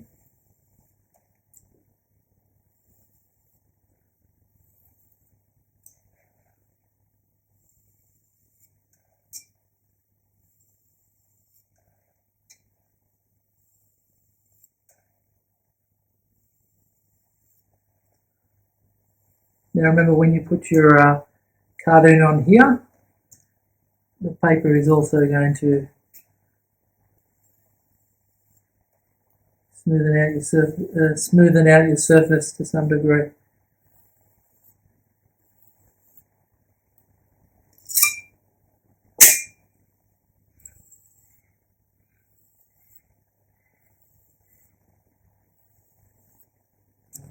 Now, fresco seems to be a feeling of watercolour, gouache, egg tempera, and oil painting all in one. It really is one of the best surfaces to work on. Completely underutilised today. Why architects aren't brave enough to incorporate it?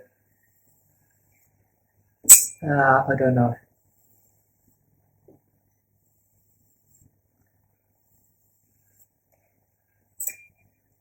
Now, you can imagine working on the ceiling, being 30 metres above and working upside down to prepare it. So we talk about Michelangelo working upside down and classic tales. The poor buggers that actually had to apply it, I think, more pain there. Probably.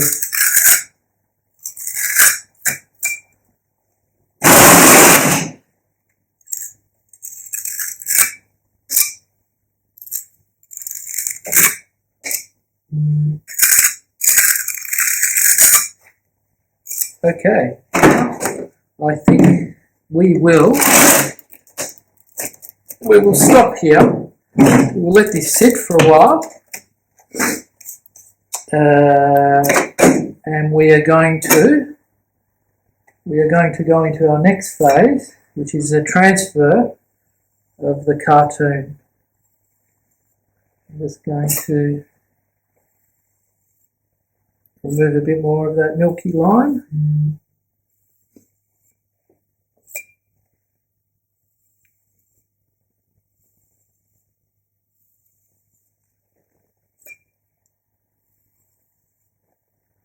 Now, it is known before you transfer your cartoon, this must sit for a while, so it leaves no imprint, no finger imprint. Now, we've got a very wet bottom layer and top layer.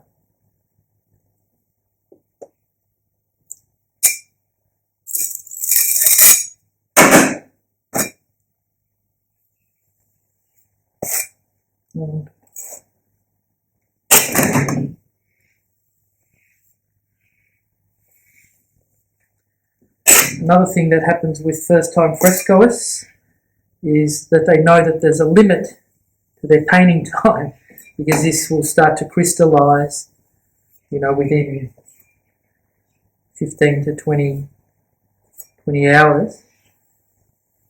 People seem to have a bit of a frenetic beginning, thinking, oh my God, how am I going to finish this?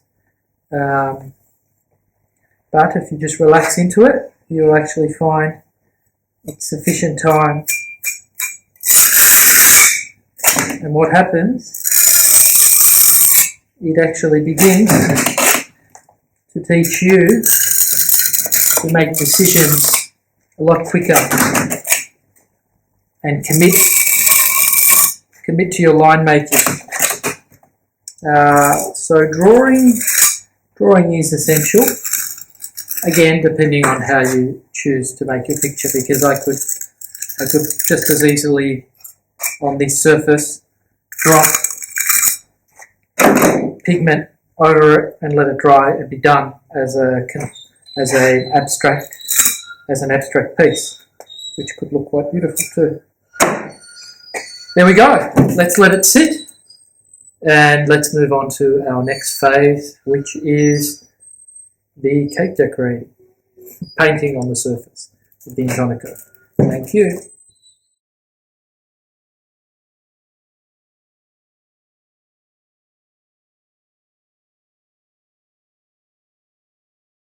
Hello, and here we are in the studio, and we've now set up the painting area for the fresco. As you can see here, we're going to work vertically. This is the prepared surface that you saw on the other segment, and we've set up a grinding table here, which is basically just a glass slab. We've got our earth pigments, which are pre-mixed and dried. And when I say earth pigments, certain pigments will react with lime because it's alkaline. So it is best to stick with earth pigments, and it's also best to test those pigments prior to doing any fresco. These have all been tested. I had to eliminate a few blues, which completely disappeared, which is quite phenomenal. You paint it on, you can see this blue, and then within 24 hours it actually disappears, and certain violets turn brown. So here basically the palette is Mars reds, ochres, all different ranges of ochres, Mars black, carbon black. These are all inorganic, they all come from inorganic sort of matter.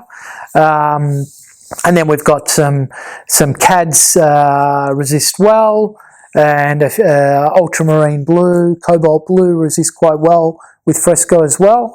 You can find information about what pigment suits fresco, but then you also need to source those from your own sources. So here is a muller that I use to grind the pigments. Like I said, these are being ground, and then I just have to actually saturate them with lime water to turn them into an emulsion, and that's all you need. So there's no binder in Fresco. The binder is, everything is integral with this wall, the lime. So this is a fascinating thing about Fresco, is that you use no binder, you paint directly in with water. Best to use activated lime water, which sits on the top of the surface when you're slaking your lime. And the process is, when this goes through its chemical reaction with the atmosphere, it crystallizes and becomes waterproof, but still soluble. So very important notes to have. We've got here a series of Fresco brushes, which I may have mentioned earlier as well. And again, hog hair, very long bristle, because it is like you're painting on sandpaper, and these do need to be loaded with a lot of pigment. So they're quite beautiful brushes. A little bit daunting at the start. These are all quite largish, sort of, because I've worked on a large scale. Then here, you know, you can use a selection. You have to clean them quite often, and they do get destroyed. But you can use a selection of oil paint brushes and watercolor brushes as well. So there are people that I know that have also used airbrush on the Fresco surface. So it can be very versatile. Remember, it is a surface that you can use, but you still have to follow the procedures and methods to get to this painting stage. This has been sitting for a good hour and a half since we last prepared it, and it's our Intonico 50 sand and 50 lime painting layer. Here on the board is what the little study we'll be doing, which is from a Titian fresco found in Padova. And it's just a small detail here of the miracle of the newborn child. It's something that I had handy, and it's a good proportion to this small scale here, and it's enough to just give us a bit of educational tool on how you apply your paint, grind your pigment, and so forth. So this fresco I've seen in reality, and it's quite an amazing piece amongst other works. Here's just a quick lesson. This shows you the sections of giornatas that this picture was possibly painted in. So, or you know, possibly even larger sections were painted. But it just shows you the breaking up of sections. Your linear work following, you know, an arm or a line. You obviously don't split faces or have a giornata section that will interfere with the drawing of your cartoon as such. Cartoon, tonal study, real reference. And this is technically the cartoon, which is the transfer on our Intonico surface. Now, traditions, as we mentioned in the past, was also that the cartoon is normally good to be done on a paper that has a smooth surface on one side and probably a bit more grit on one other side. Sometimes you can find that, sometimes you can't find that. We are going to work with an incision transfer, which I think Tiepolo, Tintoretto, anyway, many people use this particular method. It's better on a small scale than the perforated method. Basically, the perforated method, you would have something very similar, but then you would run needle or nail holes following this, like a dot to dot, and you would put it over your Intonico, and you would have a little pounce bag with pigment. It would normally be like a yellow ochre or a red ochre, a bit darker, and you would pounce it, much like you're putting powder on your face or something like talc. And then when you remove that, you would have the dot lines and you wouldn't have an incision. But we're going to follow through with an incision transfer. So I think that's pretty clear. I think we've covered generally what we need to.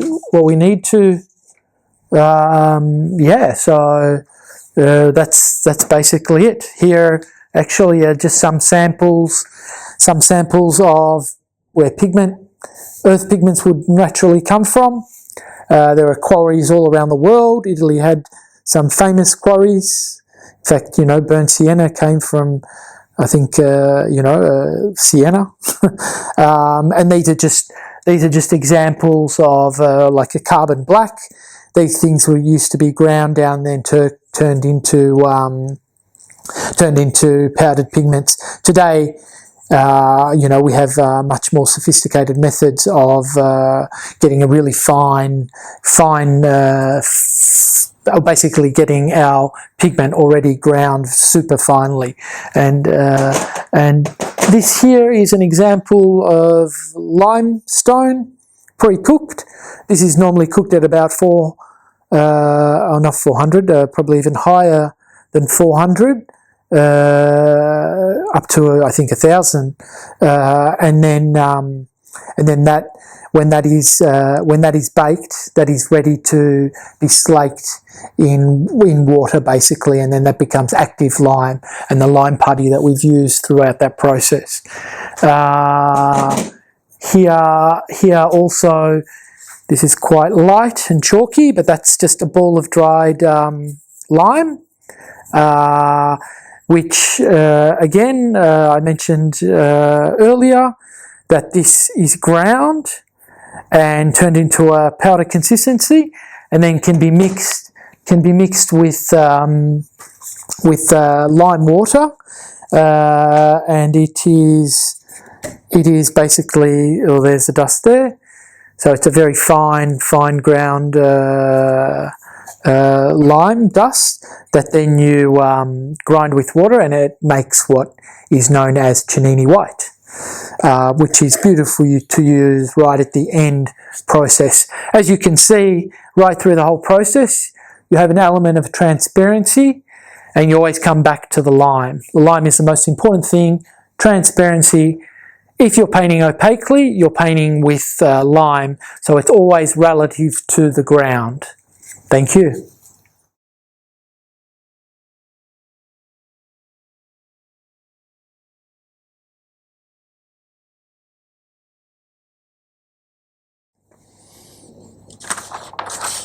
Okay, here we go. Here is our linear cartoon on a semi-transparent piece of paper, probably under 100 GSM grade, and normally with a smoother surface on the side where our Intonico painting layer is waiting to receive the cartoon.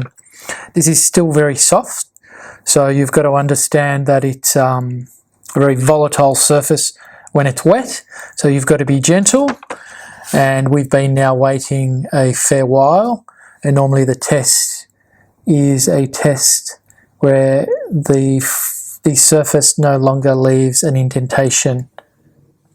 There's a little indentation, but elsewhere is okay. Now, the paper normally, now remember, this is called a giornata, so we're pretending it's a giornata.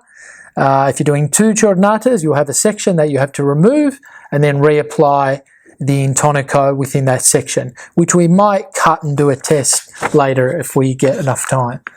So let's just look, and we'll put this guy on here very gently. It should technically sometimes hold, and we're using the incision technique. So just very, very slight. You don't want to create any you don't want to perforate the surface, so you want to keep your pencil. I'm using a pencil here which is sharpened, but at the same time I've rounded off the end so I don't perforate the paper. I use a slight angle.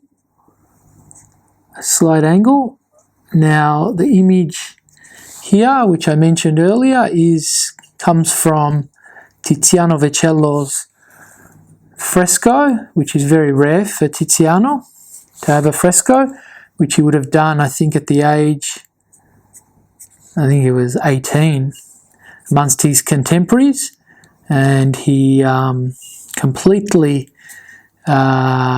showed how competent he was at such a young age, because within the room where this fresco is held, the other frescoes, because that's all that was basically happening at the time, as an artist, you went into a fresco studio. All the other fresco artists had very rigid figures, whereas young Titian came along and gives us a very fluid, very fluid fresco where most of the characters look quite realistic. Now, as you can see, the paper is now holding. Now, I'm using my palm, which is not a great thing. Normally, I have, I have something like this, but I don't actually have an area to lean it on at the moment. So I'm going to just be patient and sort of float, put a bit of pressure on this end and float it, and use the angle of my pencil. When you're doing this operation, take it easy. Breathe, kind of like you're doing yoga. You want to come out. The beauty of this method too is that it's almost becoming quite sculptural at the same time, because you are creating an indentation into the lime, which is going to pick up reflection. So you're almost not only you're combining several techniques, but you're almost creating a sculpture at the same time. Now, if the bottom surface was too saturated, this would start to disintegrate. So you can imagine, fresco can be quite disappointing, because if you stuff up the method, it basically says, oh well, you've just wasted your whole day. Reapply tomorrow and start again. So again, you want to be prepared, and you want to be prepared to fail. So here we go, working slowly, patiently, obviously repeating this cartoon several times means you become very familiar with the contour. If we think of Michelangelo and contour, fresco was very much about contour. You look at space in a very different way. You think of it in terms of abstract objects in sections, especially when you're doing giornatas. Be careful.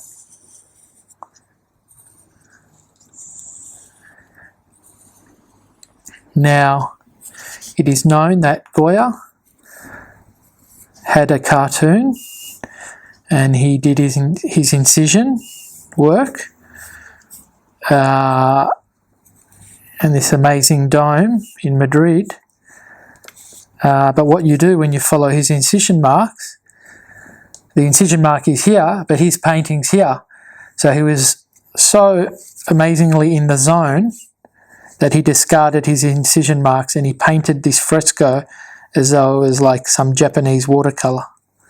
Absolutely phenomenal. Never seen anything like it since or before. Ooh. Now again, if we were doing this with the perforated version, basically I would be pouncing pigment and then removing it. Now, if everything has gone to plan and we haven't missed anything, normally you can just sort of feel, can't remember if I did this bit, if everything's gone to plan there, we should technically, and we'll do this for the camera, peel away, and there we've got our perforated line. Not too bad, a little bit wet in areas, but patience, and probably should have lowered him. But anyway, this is like, so that basically shows you.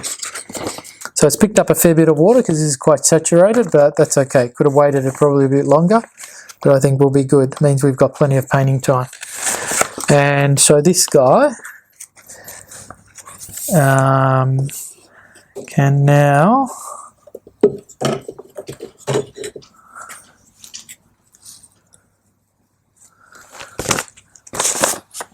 actually, is there anything I can pin him over here? Oh no. If we've got something to pin, some tape. We'll get a bit of tape. Actually, we've got, I can put this just up here for now. There we go, beautiful. All right, that's the transfer sort of done. And now we can move across to grinding some pigment. So here we are. We've got earth pigments. You want to start with a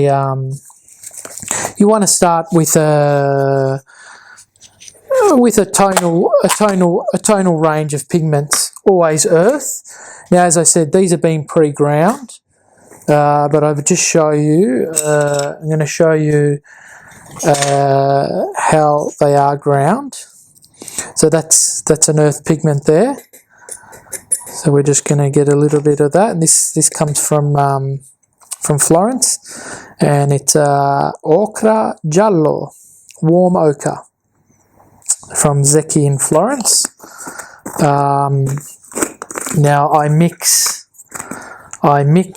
my pigments with lime water, which is in this container here, which I've taken from the top of the lime. I'm just going to head over here for a moment.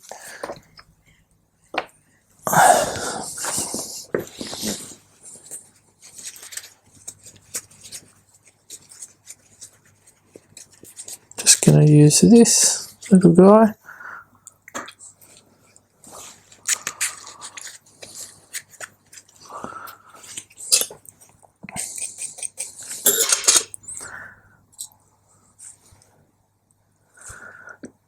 Pipette, and you just want to, so you can actually hear, we're using a glass palette here, but you can actually hear naturally how earthy this pigment is. You can see that that's definitely a warm pigment. It's got a nice warmth to it compared to another yellow ochre. It's actually a nice choice. And because it's got a little bit of grit to it, the earth pigment's always grittier. You then can use a muller as such. This has just been made by a glass blower, 2 bits squashed and sandblasted. And it's very, very simple process of basically, you can just hear that. Again, no binders are used in fresco because lime acts as everything. The binder, the sealer as it crystallizes. Figure 8s when you're making your pigment.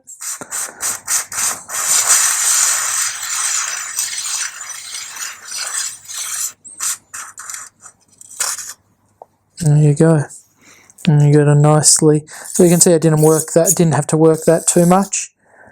And that's actually almost got a creamy consistency to it. and that's plenty. Obviously some pigments, every pigment has a different absorption rate to the water that you add to it, and some pigments are a lot harder to grind. And so that technically is ready to paint with. So clean that. Now the examples that I have here, so if we get this, oh no, yeah, we'll get this. These have been already pre-ground and then dried. So these, just to make it easier in the preparation, you just have to slightly break up like that, such. It's almost like goes back to its rock form. Get your lime water saturation, and because they've already had a pre-grinding, they're a little bit easier. And there you go, look, it's already a paste. No real necessity to go through that process again, because it's already happened, and that's beautifully ready to go. Now with fresco painting, it's all about layering, and you sort of layer and you build up your surface. Again, there's no rules actually, so it's up to you how you want to approach it. But in a traditional means of building up cross-hatching layers, using your drawing first, and then slowly going from transparents into opaques. But your opaques technically are not necessarily opaques as in oils, or how we know opaques in oil. They are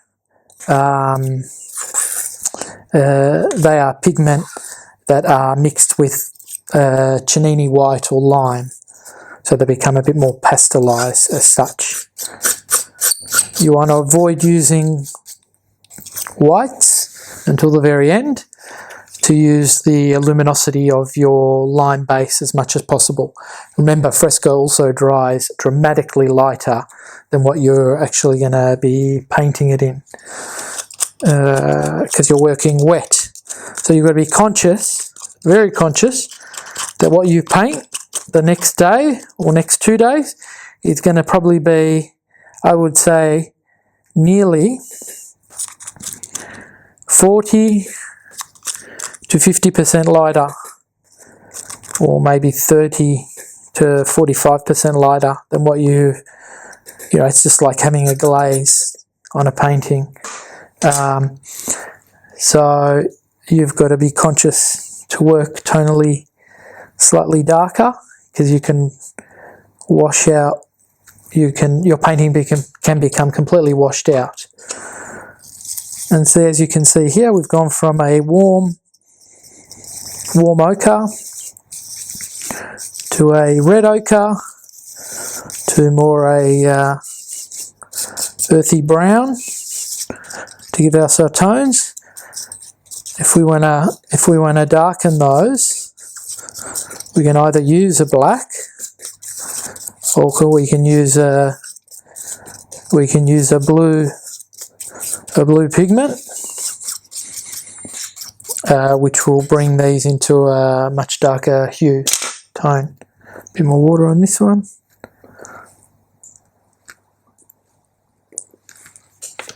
And even if these dry up on the palette, they just get reconstituted constantly with calcified water, active water they call it.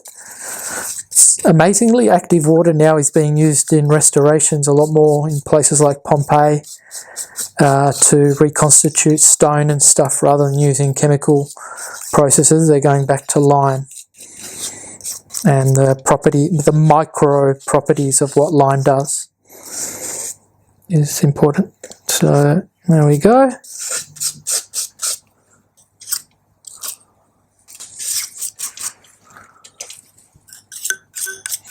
This palette knife is not my preferred. I prefer a long palette knife without this kink in it, but because palette knives today are only created for people who want to paint with palette knives and not mix paint, can't find the right palette knife. a little bit of complaining. Okay, so let's give that here's our fancy brushes. Give this a bit of a wash.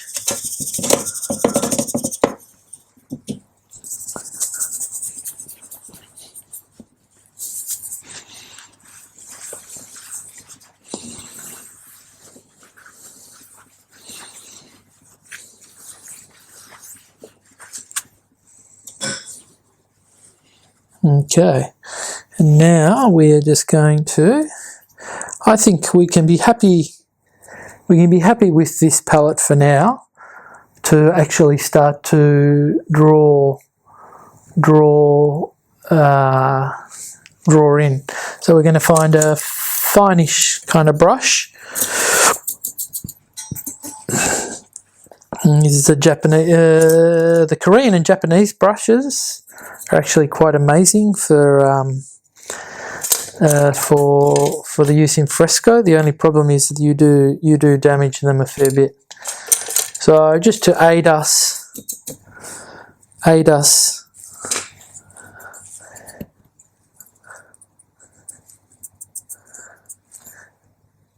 again, simply just creating. A lot of people liken this, you know, to watercolor basically, or inks.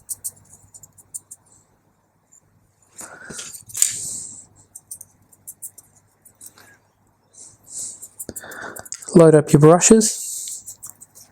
Now we can't use these brushes obviously, too thick for what we're doing. This is perfect, you know, on a large scale to draw it in. I would almost heat this up a bit with a bit of a warmer colour, find a neutral in between the two. It's always good to go very, very transparent, very light to get your drawing in. You see how I'm working that pigment right in. Active water.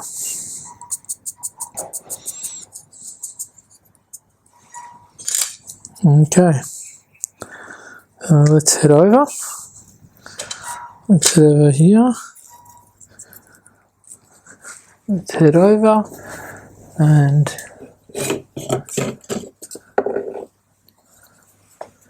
okay, it's a shame because I do need this.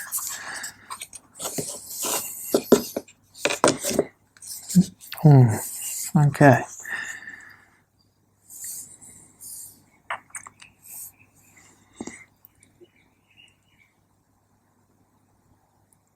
And you could almost say that's a little bit too much.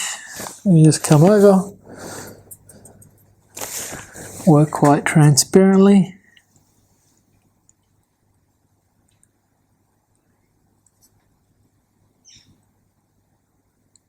Now I'm doing a no-no and touching my surface, but I don't have the right.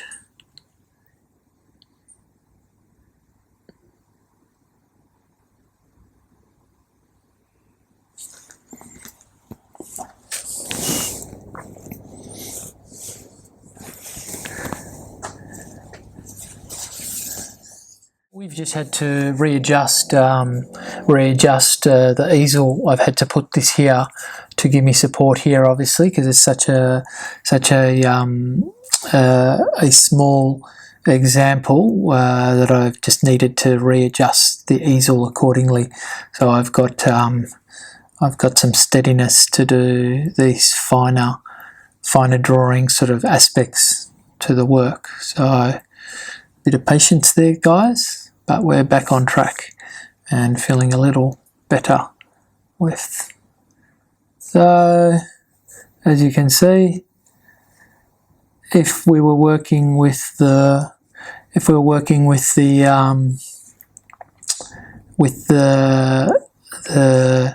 perforated dots, the pigment would already be on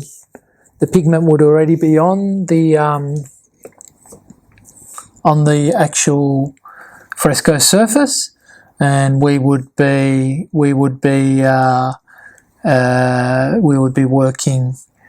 moving that pigment around dot to dot sort of thing.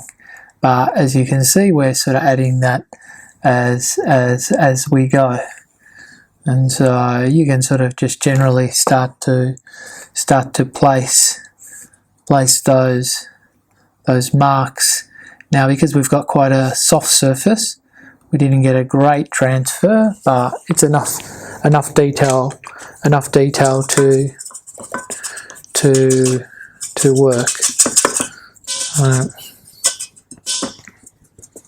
Of course, that's dirty. Let's try this one. Now remember, you're absorbing, so you can actually, if it's a bit heavy, you can actually bring it in and soften lines. It doesn't matter.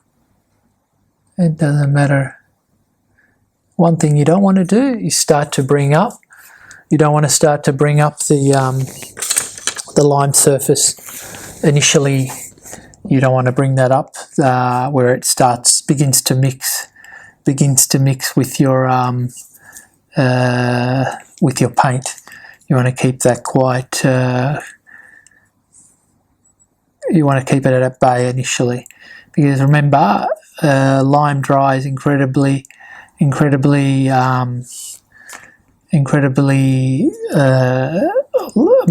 much lighter than anything than any other white. So if you're mixing your pigment already with that lime, you might even end up with a picture that almost basically disappears.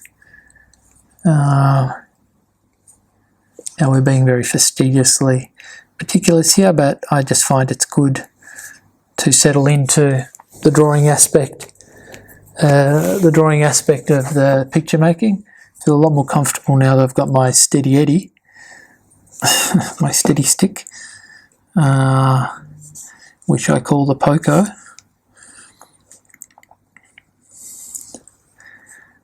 And like I said, there's a really nice three-dimensional aspect to the incised line. So normally people like Giotto, super well known for his fresco cycles, painted in a terra verte all his basically nearly all his figures, and then would come in and work his colours over the top of those. And the terra verte is sort of famous for, painting flesh tone underneath flesh tones and so forth.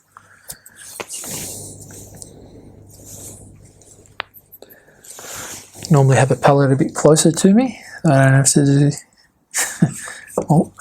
stretching.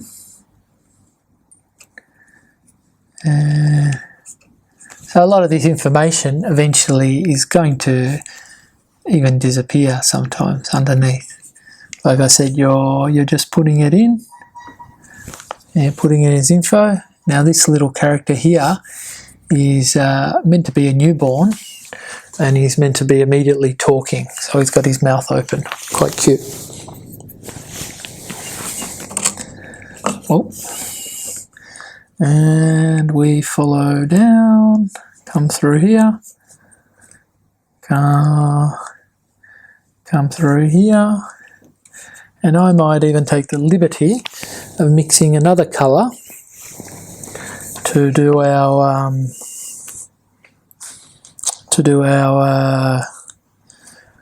the little gown that he's wearing, a little wrapping. And this comes through here, Now sometimes you could find that you fall in the constraints of falling into your incision mark, but as I said, Goya was known to completely discard it and fly solo. But you know, Goya's Goya.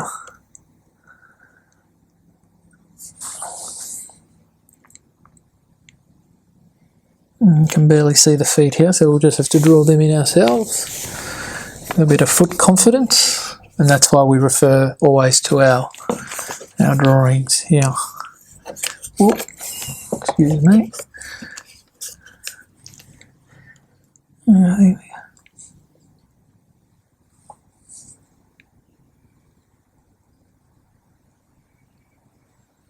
And like I'm saying, you don't have to commit 100%. You have got a fair bit of liberty. Now I can feel that this is a very generously wet surface, so I don't even think I have to saturate this as I work, because normally you do continue to saturate your wall, because I was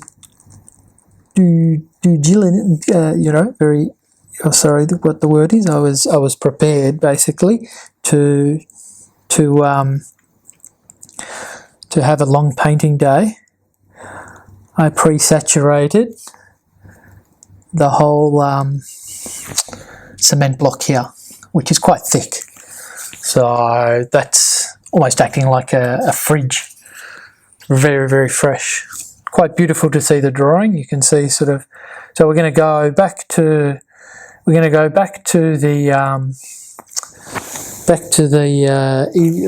palette here, and we're just going to mix I think we're going to use a Terra Verte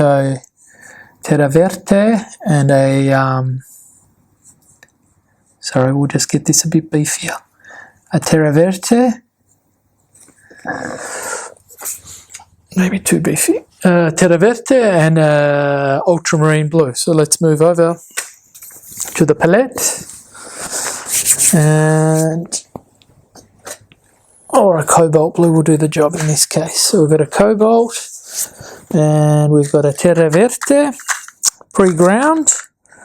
Again, let's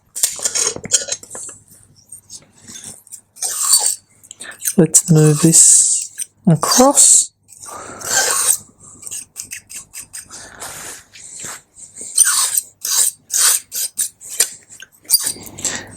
Doesn't matter if your colours start to mix and get a bit muddy, that's fine. So there we go, crush that up. Now again, Terra Verte is very well known in fresco. It's basically, some people like to call it even an olive green. Kind of got an olive look.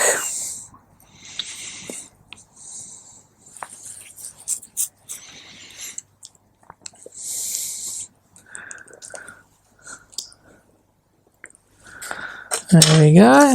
And then we're going to get a cobalt blue. We'll go cobalt blue, very softly breaks up there.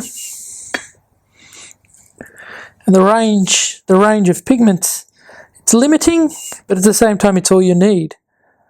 It does teach you to be conservative with pigment choices.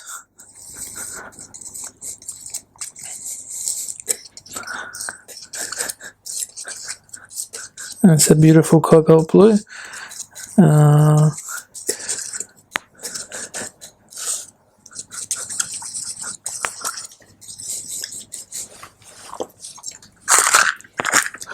slowly, as you can see, all my pigments here are numbered because they were once all tested with lime, and I had a few failed pigments that were unfamiliar.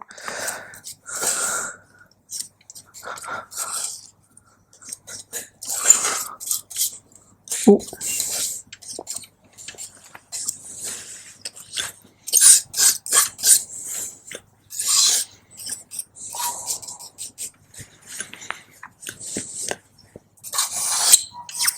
we're gonna make a nice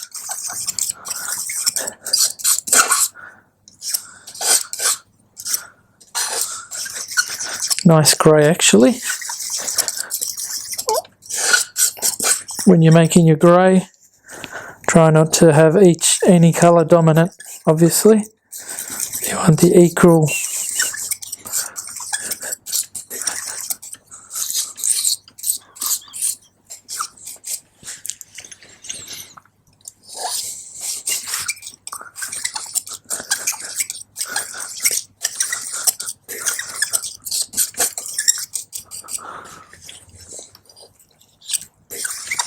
probably will make this slightly bluer.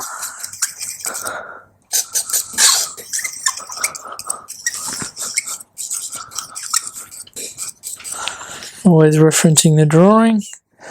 Let's mix our green.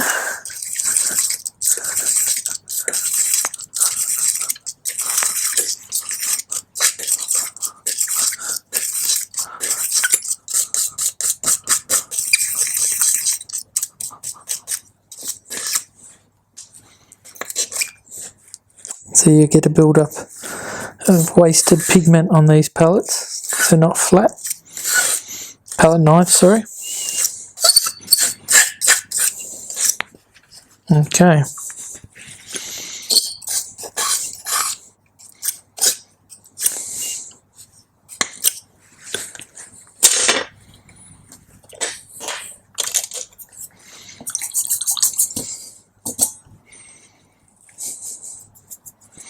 It's a beautiful bluey grey, and I reckon we can do the rest of the drawing in that. Get it quite diluted using the lime water. Diluted. And we come back. Reference our cartoon, and begin again. Begin. Just kind of sketch it in. Put our references.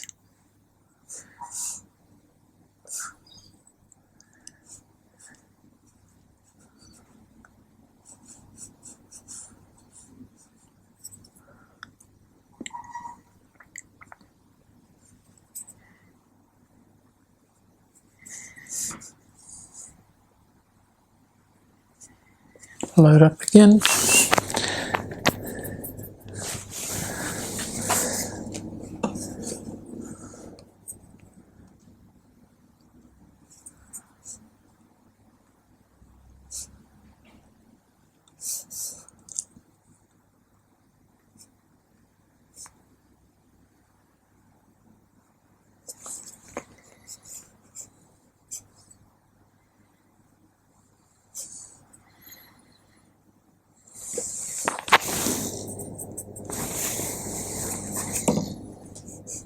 So as you can see, it absorbs quite immediately your line work, which is quite nice. It can be daunting because you kind of think, oh shit, permanently, pardon me, it's permanently there. And then eventually there is a time with fresco painting where it actually begins to reject the pigment saturation that's going on. In this case, this will take quite a while with this one because, as I said, we've really made a nice prepared wet cement block. So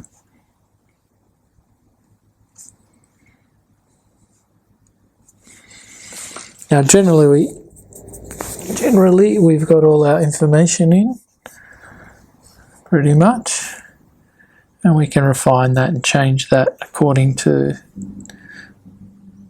the picture, which I think there's always changes that have to occur.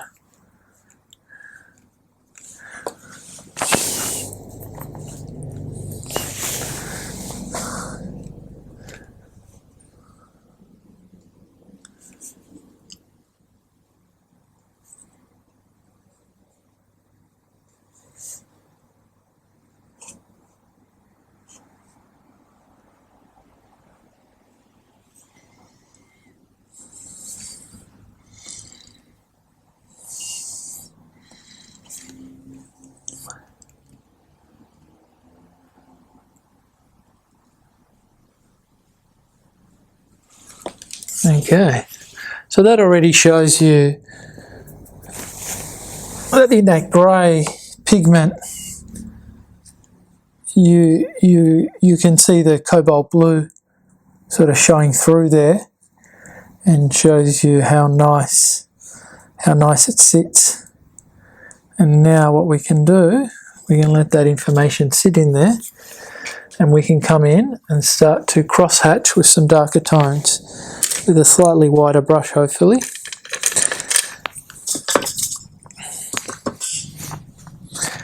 And we can do that.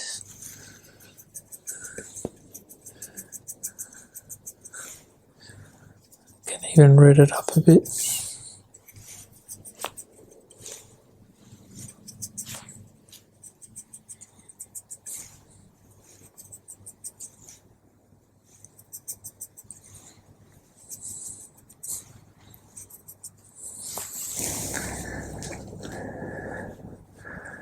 So for instance, we can come in back here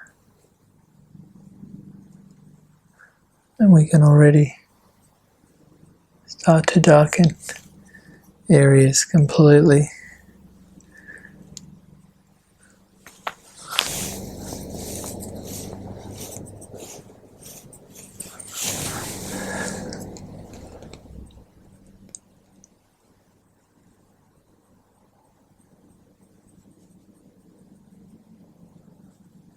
Again, being very conscious not to lift your surface.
Let's jump over. Oh, we don't have it. Okay, we're just going to mix. Oh no, hold on. Keep going. Now you can see little pigment I'm using initially, and it's a matter of building up that surface. We're on right to the edge there, but we made it in. Building up that surface and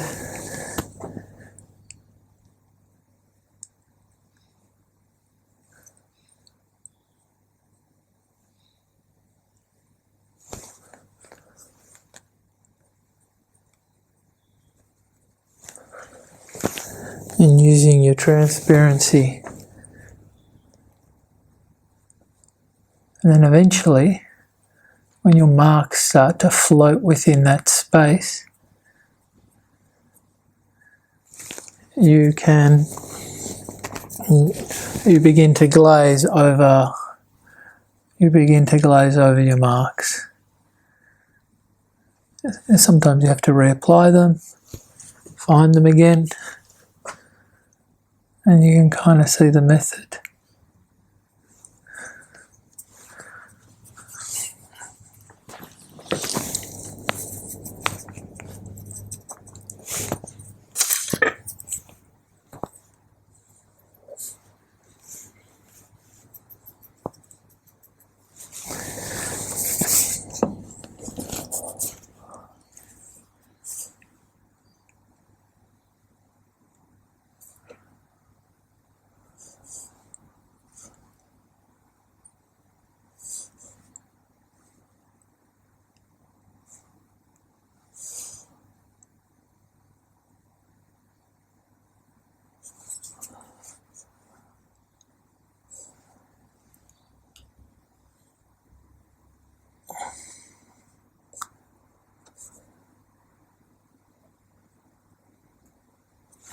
Cross-hatching becomes quite important for this type of application too.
Okay. Let's do a little bit more drawing, and then we're going to come in. We're going to come in and work over the top with some skin tone, just to give us a little bit of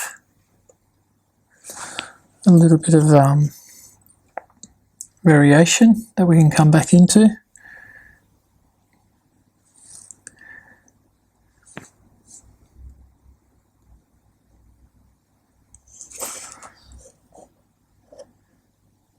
So basically, the story goes that this child, parent, or mother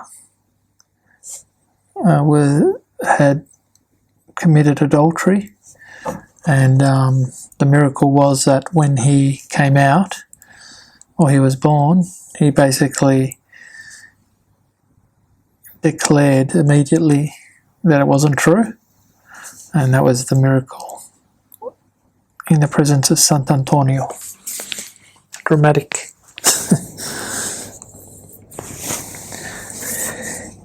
So this kid's saying, "You're talking to me?" That's better. So you can sort of see your lines start to sit on top of one another, and you can start to pull out delicate form when the surface starts to talk to you, and starts to, because there are definitely moments where you think, what the hell's going on? Because, remember, you are just painting with sand, lime, earth, pigments. Everything's powder form. Everything's powder, and everything's coming back together at once and getting reconstituted into a painting. Very special, actually. It's quite a magical process. Requires a bit of patience. Okay, I'll do a bit more drawing. Let's block in now and then come over the top. So let's do a little bit of a mix. He's looking a bit lumpy. Let's do a bit of a mix here. I wanted to show you the use of a bigger brush. It's such a small surface, but we'll try. We'll try our best. Okay, so beautiful red, pre-mixed.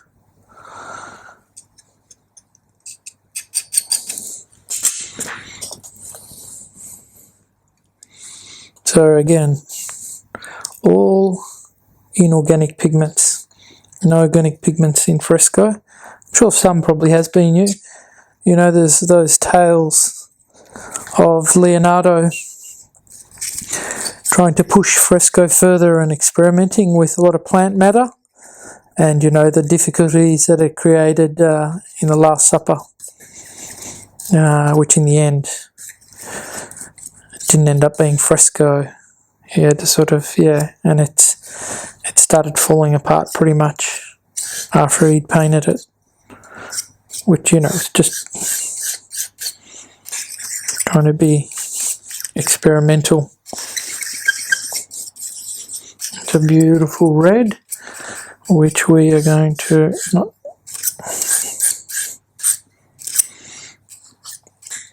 now. Of course, the introduction to pigment, because of fresco, I got introduced to raw pigment, and then my natural inclination was to then follow through and make my own oil paints as well, which is pretty much similar to what you're seeing here, but rather than using lime water, you're just using cold pressed linseed. But obviously your application has to be very different. Anyway, let's get a tinge here. We need a bit more of an ochre, less warmer ochre. I'll get an ochre, pre-mixed ochres. Beautiful thing about this too is shivers. The beautiful thing about this is when you make these. And you can, put them conserve them in a little tub as such. They last a lifetime, complete lifetime. It's also very economical.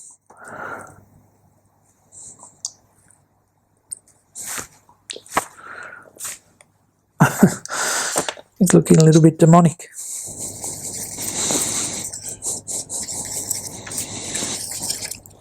Very opaque yellow ochre, good covering strength. most of the earth have got good covering strength. They just absorb light, extreme light absorbers, so they really block out and show the colour that they are. Alright, we want to go to I just want to show you this.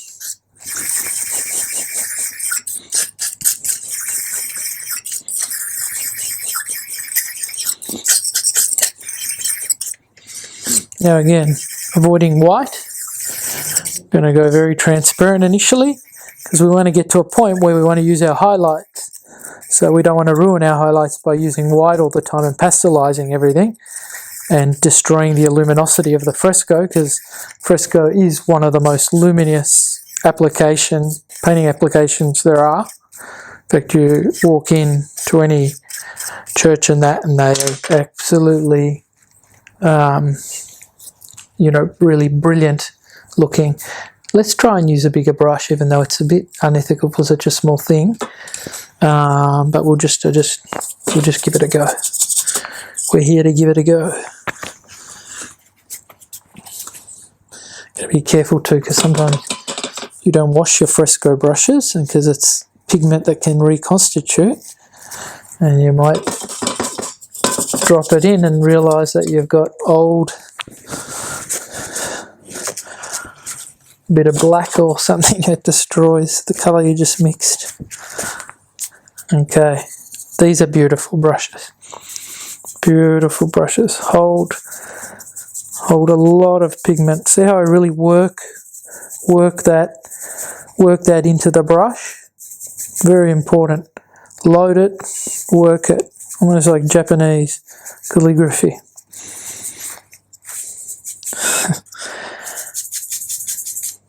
Pick up some of that pigment. You can see why you need a big palette too. Now remember, I'm using transparency here. You can mix these pigments with your lime and make a very milky pasty, which, yeah, Tiepolo was known for that. Let's move back to the easel. Let's give this a little bit of a go. Oh, it's strong. Strong and probably a little bit harsh for the let's get rid of, weaken it up.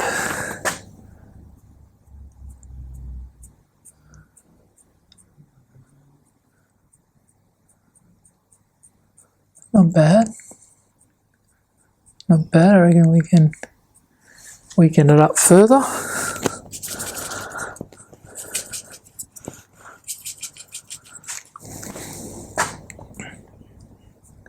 That's better.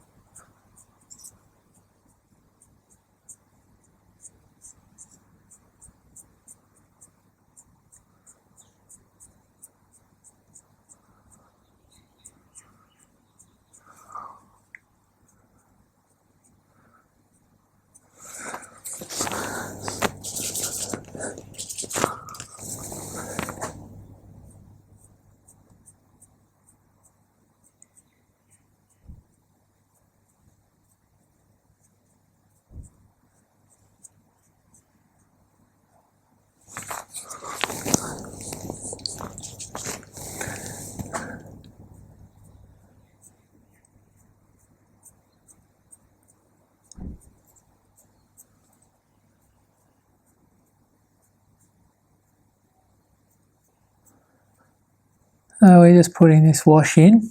I have to be very delicate because this surface is still very, very, very wet and quite thick, which has nice qualities about it.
the beauty of fresco too is you do start to follow your form, your brush mark follows the form.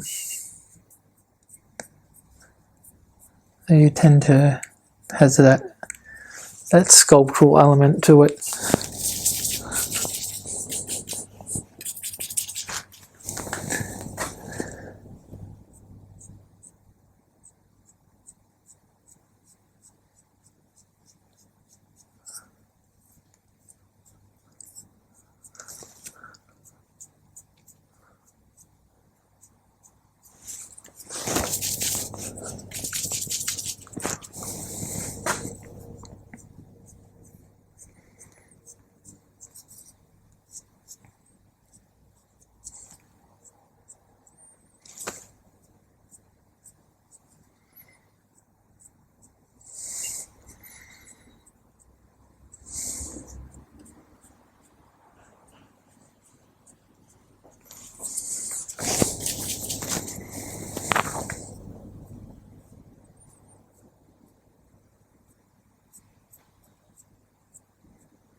Okay, we can come in with the terra verte.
So you can really see it's about mark. Ooh, okay. foreign pigment. It's a good example of foreign pigment being picked up. But you can really see it's about, it really is about mark making. Oh yeah, touched a bit of the wrong pigment there. That's all right. It seemed unforgiving, but it's actually not too bad. Okay, so we come back in again. So we've basically tinted out the whole form, and then you have to come back in with your drawing, always referring back to your drawing, building that up, letting your surface sort of relax a little bit, and now we come back in. So let's just come back to the palette.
Actually, one should be for washing and one should be for clean water.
So as you can see, we keep referring back to our drawing, constantly referring back. As limiting as you might think your time is, you've actually got all the time in the world to come in, glaze over, come in, glaze over, bring the form out, bring the form out. Takes a bit of patience.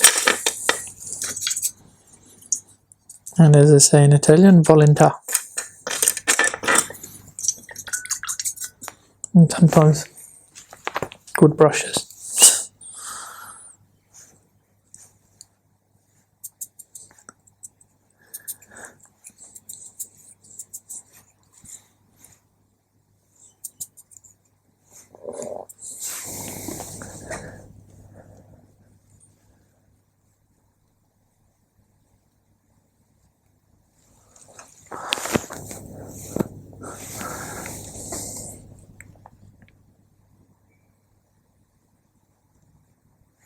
Just an example of starting to tint. Start to drop in a bit of tint into the picture. Very subtle.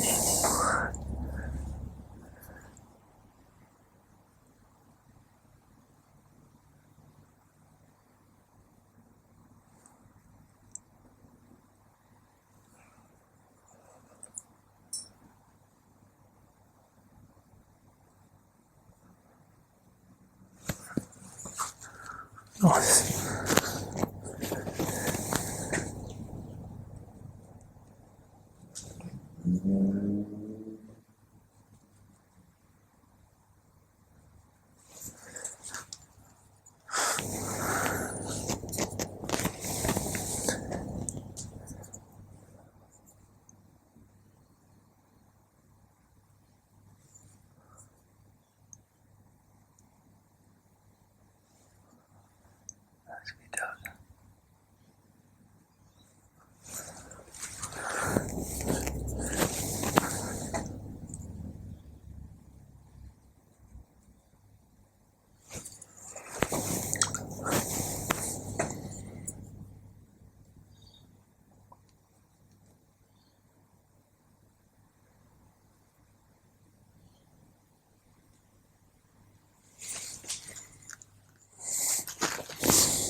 bit of red always warms up the picture.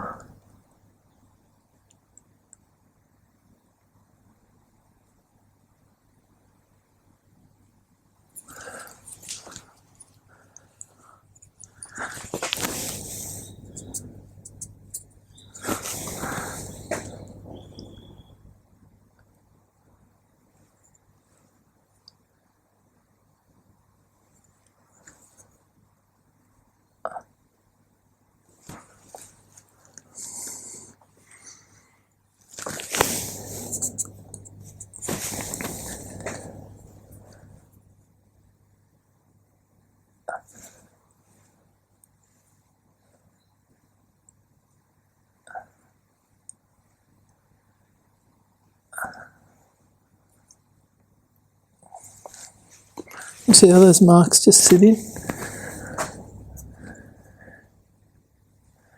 It's possibly the time when the surface starts to accept your line making, because there is a moment of rejection. You feel very rejected by the surface and you're like, why aren't you working with me? But with time and manipulation, understanding of your materials, you start to take control of it.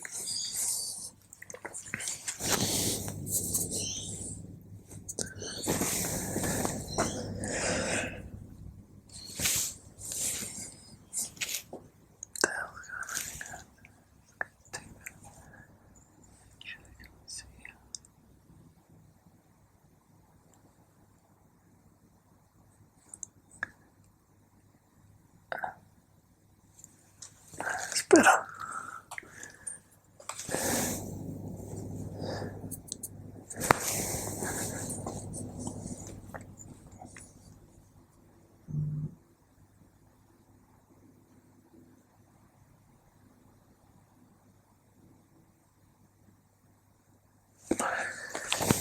You seem to work with quite nice dark lines in this piece.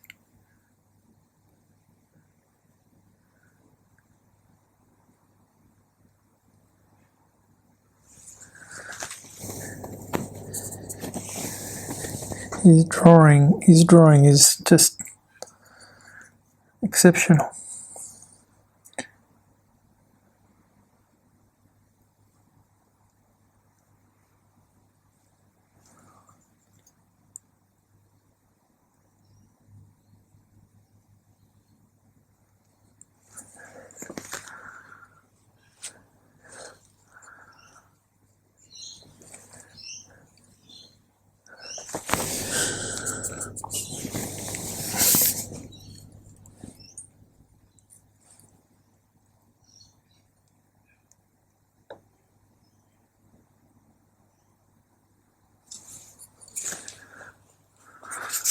Very subtle.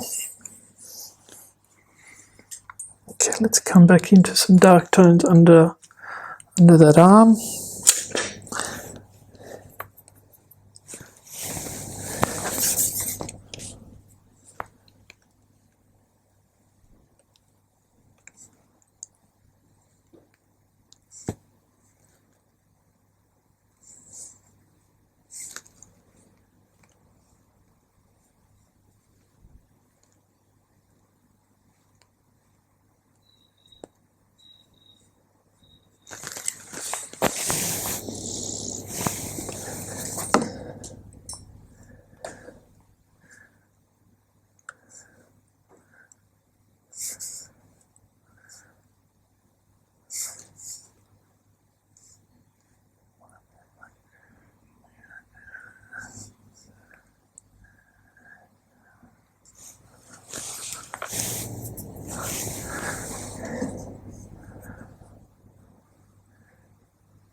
When you look at the drawing skills of these guys, we're copying somebody who was at the age of 19. Their understanding of form is absolutely outstanding.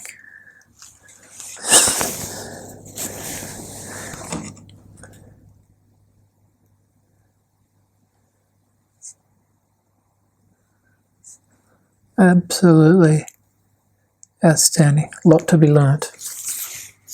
Okay, let's just do a bit of pictorial license, and we'll darken an area just for our liking, just to push out other areas. Oh, too much.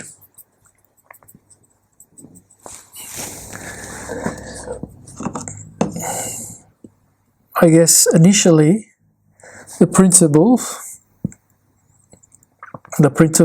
are similar to watercolour, but it has nothing to do with watercolour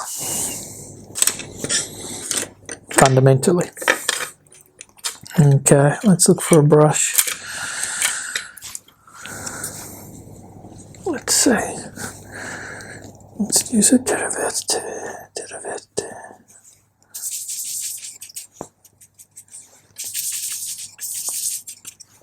Brown.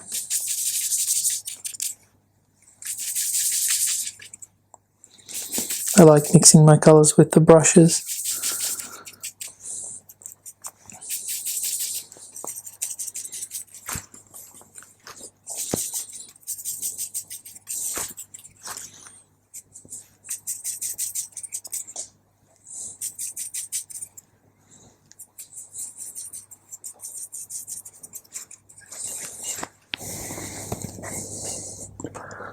Let's have a bit of fun with a bigger brush.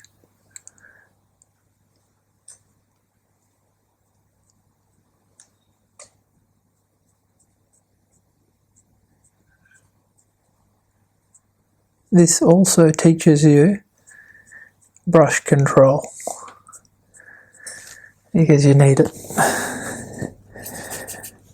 Brush control, I mean pressure application to surface. Bounce of the brush. When to remove the brush, to not leave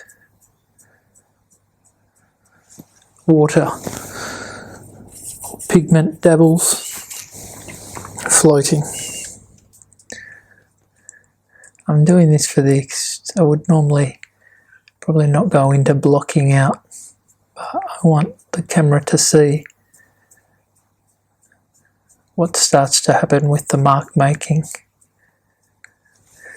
and tonal shifts.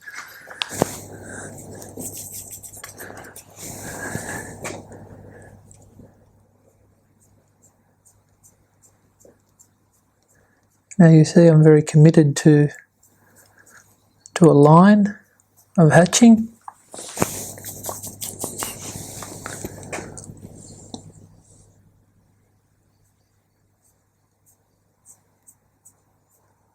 Here, unfortunately, we've marked our fresco, but that's okay. We can remove that. It also shows you can perforate and work three-dimensionally. This is getting a really nice three-dimensional sort of quality about it now. Obviously, I'm blocking this area to not neglect my negative spaces. Make them part of the picture plane.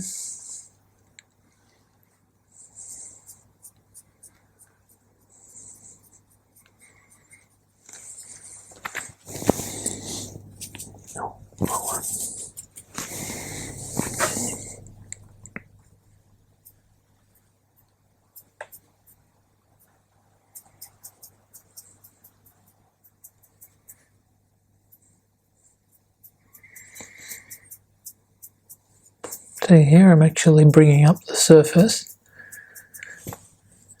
which has got this glisten about it, which is the crystalline surface.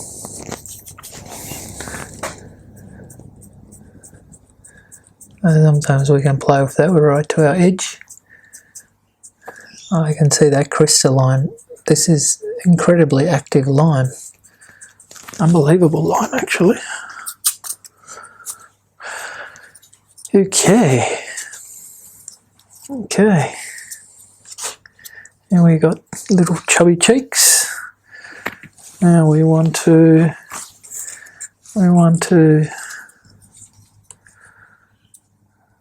come down.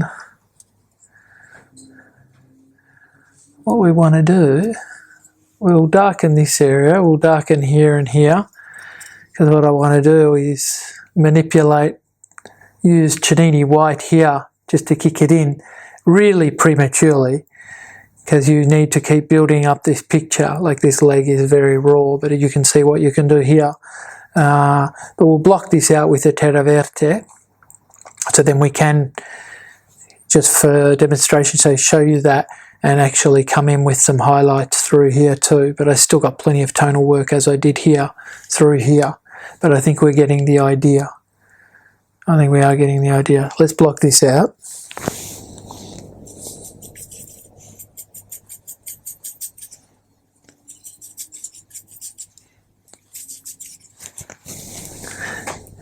Yeah, it's good to do a little test up here. Look at that, beautiful.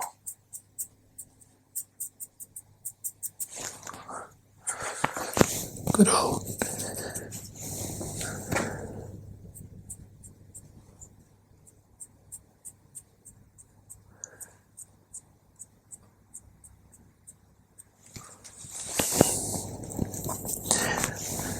Now these brushes show their prowess. They start to.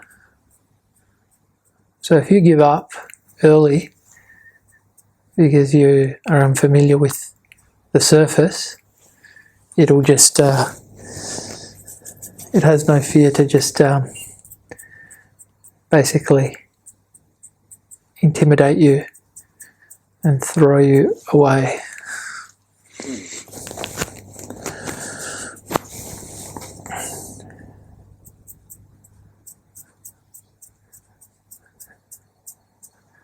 Now there is a thing called, we're not going to reach that today, but there's a thing called the golden hour, where in fresco the term's called the golden hour, and it's where you've been painting, say, for maybe about 13 hours on one giornata, and all of a sudden everything, all your mark making, everything that you've done, all comes together as one. And it's also a period of full saturation, because you think of how much you've saturated the surface, but it acts exactly how you want it. It acts extremely, it accepts all your marks immediately. You don't have to work them or manipulate them. And to date, remains one of the most amazing painting experience you can have painting-wise.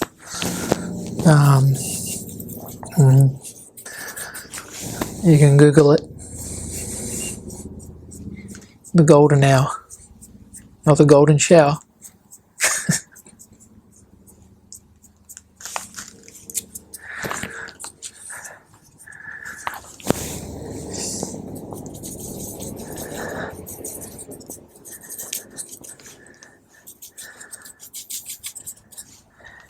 Terra Verte is just such a lovely pigment.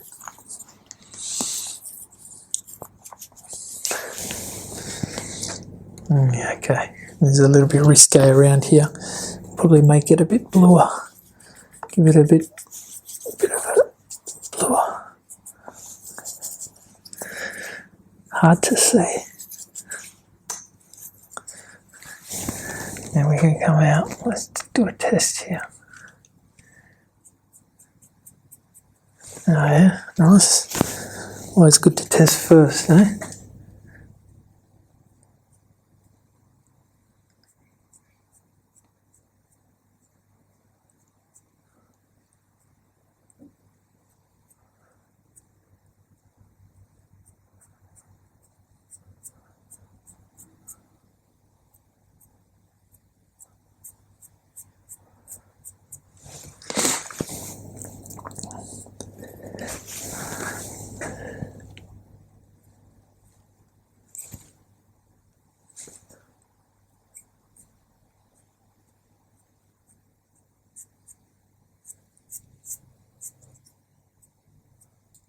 No, I'm still dealing with a very volatile surface. It's starting to grip now though. Probably prematurely went into it, but what can you do?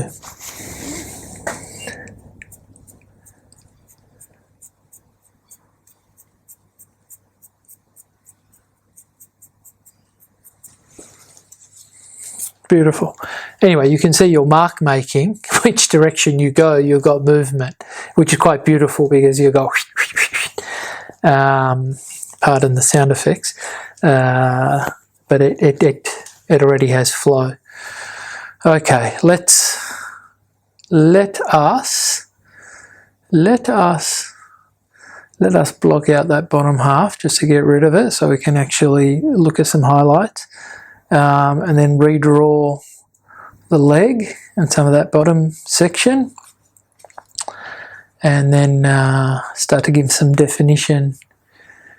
It's starting to look like my nephew actually, and then when he was a child, and then try and play with some Chenini white here.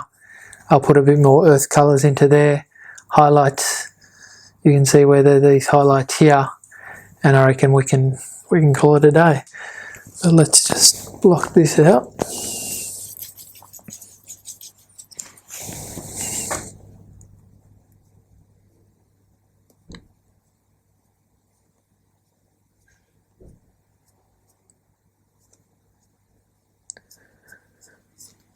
There's our nice mistakes. See, work with your mistakes. It's always the best way.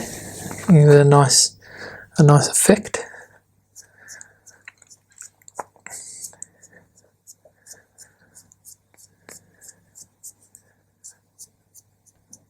Emilio's got me chained to the easel here, so I'm not sure if I'll be allowed to go.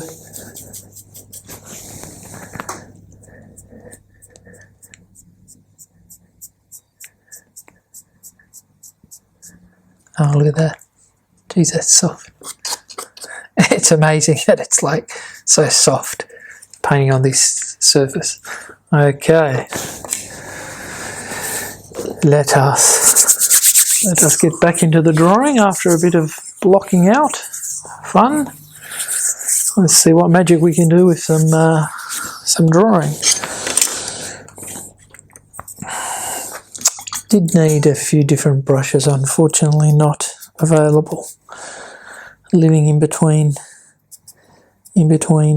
countries at the moment. Material, I'm going to have to get down low here. Probably not allowed to go up. And we're going to see where that goes. That goes right there.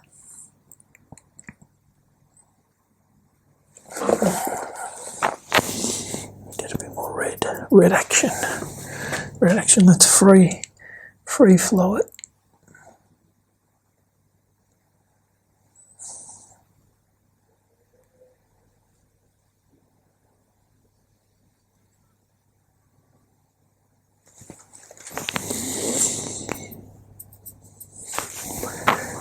Bit too low for my liking. Can I go up? I don't know.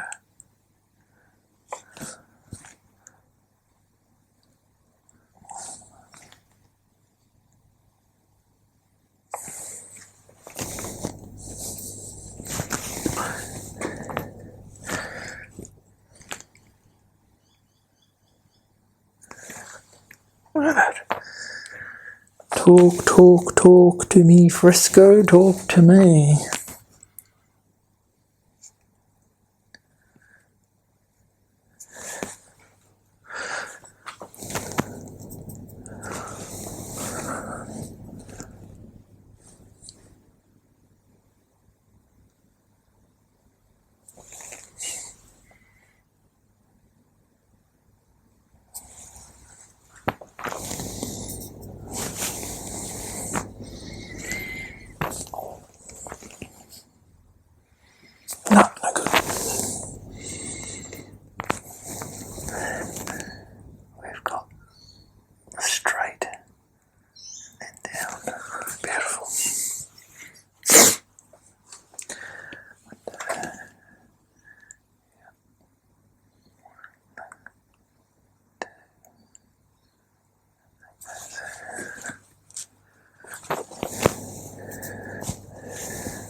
Another thing that I read Titian said is sometimes all you need colour-wise are 3 colours, enough to make mud.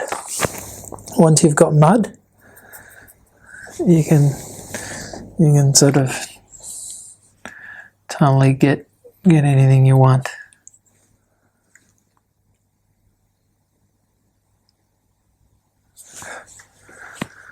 So I guess it just comes back to playing with mud.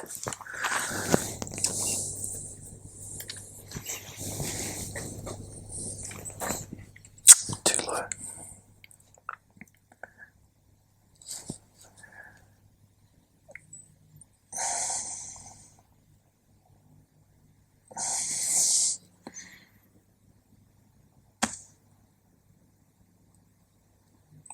I don't think we're going to worry too much down here.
Okay, actually, let's draw them in. Where are they? Yeah.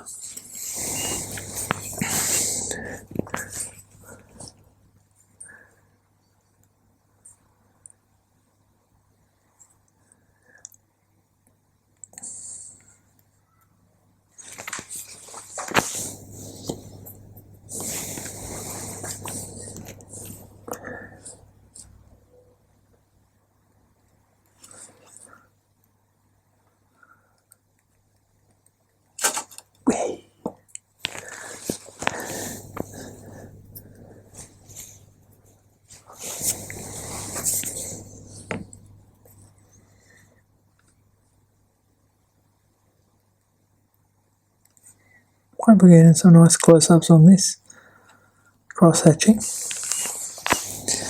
The old cross-hatch.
Sometimes you gotta hold your breath.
The concentration is quite intense. You don't realise how long you go for. Do you eventually stop and you realise how exhausted you are? But that's where it's very demanding too. Very demanding process because you are limited to the giornata. Now, technically, this one's a very forgiving size.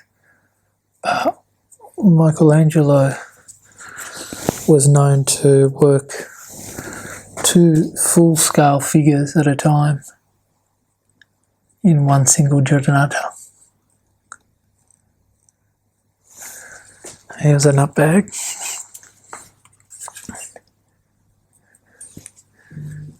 A nutbag. Okay, let's now, we've done a bit more drawing there, freshening up.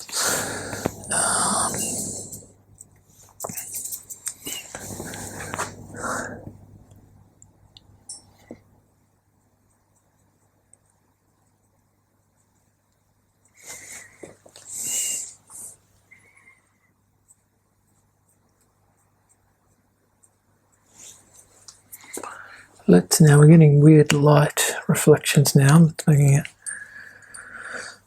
difficult to see.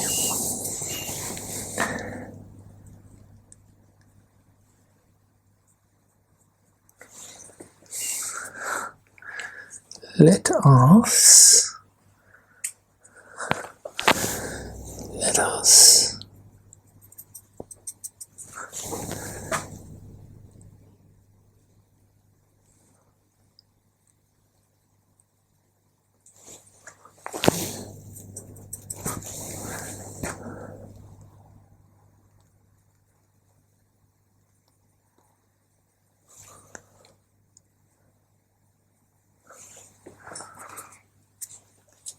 us mix. First, let's find this dark line through here, and then let us mix a lime, a Cennini white. First, let's find this dark line. Now, I've limited my palette here As you can see, I'm working with it, and I'm not deciding to get any blacks. I don't even think I've got, I do have a dark colour there that I might introduce just to get a deeper tone. Let's see if we can pull it off with this. If we don't, we'll mix it. This disappears into there, and this comes out. So, not a bad dark. Bluey. We can call it bluey. Oh, look at that. Beautiful. Beautiful. Just grabs it. Grabs it. And some little marks. Be so rewarding. Here we go. In.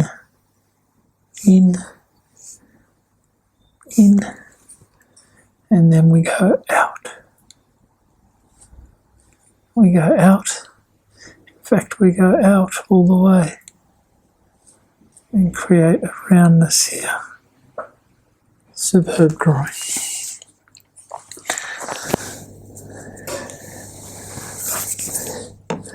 And we'll pick up these fundamental areas here. Bang, bang.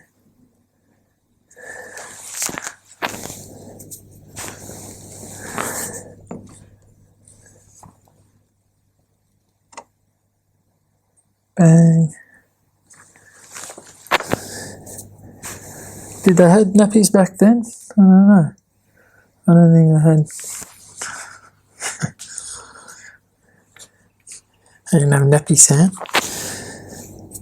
There's another thing called fresco madness. You start to get it after a while. Cabin fever. So you can bring in, play with your drawing, with your dark tones. Incredibly dark around here. So let's try and do that. Let's try and put that drawing in. And a beautiful line comes here. Oh yeah, there it is. Hello. Hello. Curly locks.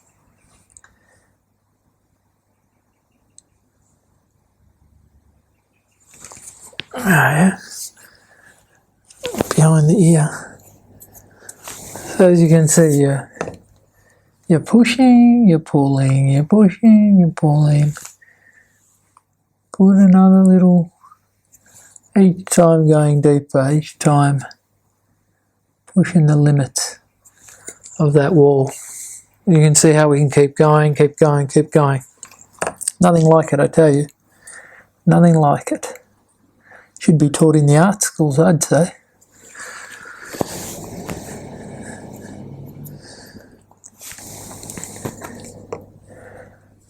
I saw fresco for the first time when I visited Sicily, and I saw students the age of 12 and 13 working on something this scale, and I was incredibly embarrassed that I'd graduated from Victoria College of the Arts and I didn't know what the process was. And they were treating me like some special artist. But all up, these kids were the special ones.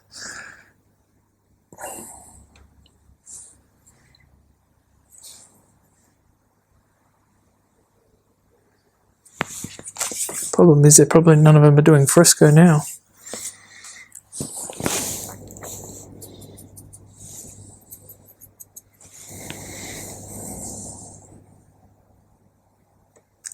Bit dark. But we'll accept it. Now that back to the drawing. Let's just darken. Let's be violent here and bang, bang, bang. Look at that. Just accepts it. That's why we love you, fresco. Okay, now we are going to Ciannini white, cream it up, put in highlights, highlights, highlights, highlights, and be satisfied that this is a demonstration. I'm just going to have to darken this little forehead and round it off. It's a bit flat. Actually, let's do that now. Let's do it now. Just do it for Titian. Sorry, Titian. We'll do it for you. Just for you, remember?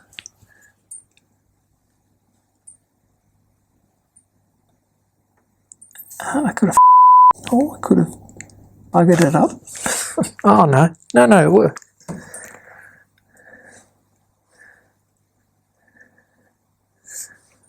Oh, God. Oh, beautiful. What happened there? Look at that.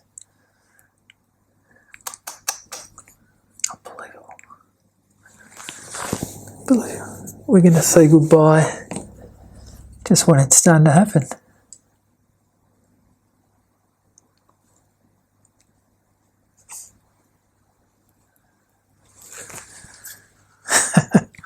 Okay, all right. Hold on. Oh, bloody died.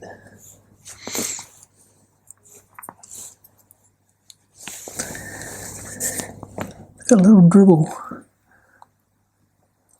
on his lip there. No, that's it. Now speak. Okay. Let us return to the palette and let's honour Mr. Cennini, the mad Cennini. Let's move these across. Move across, and now we're going to get some. Contrast. Basically, it's a little bit of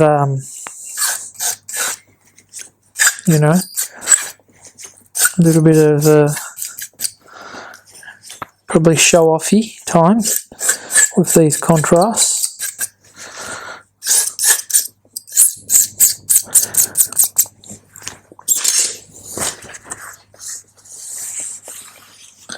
Clean it up.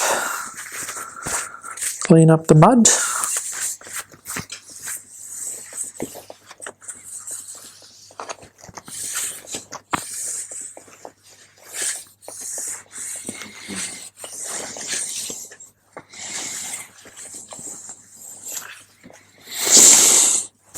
Okay, Mr. Cennini. Pre-ground lime. There it is. It's like chalk. It's very strong though.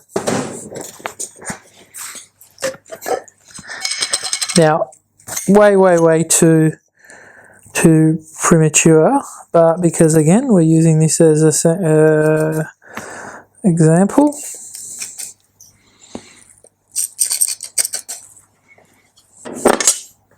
Water's a little bit filthy, but what can we do?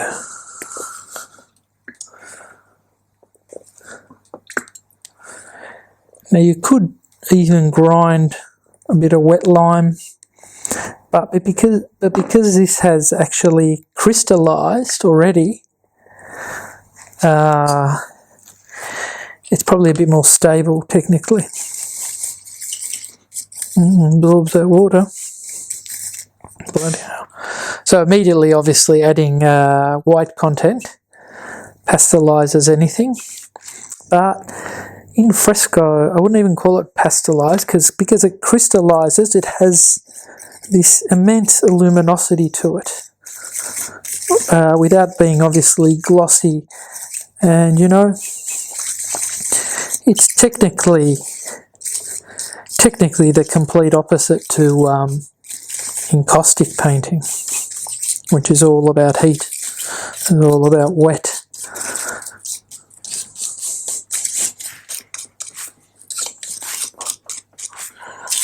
Okay, so make sure that's clean.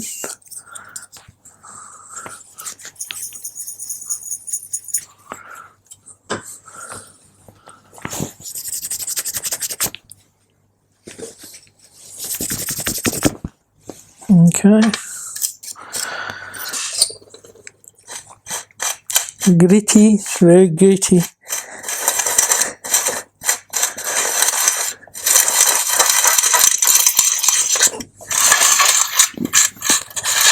Now remember, this stuff is lethal because it dries bloody super white. And until you understand,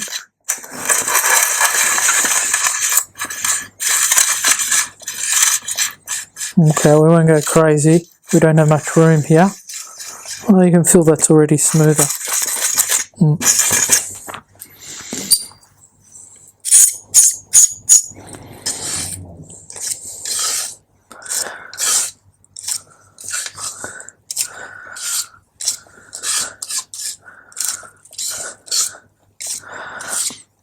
Okay.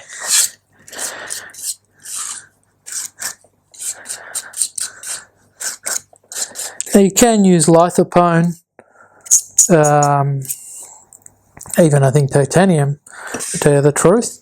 I don't like doing that, but that's just personal preference, because I like the idea that I'm going, by using a Cennini white, I'm going back to my basic ground.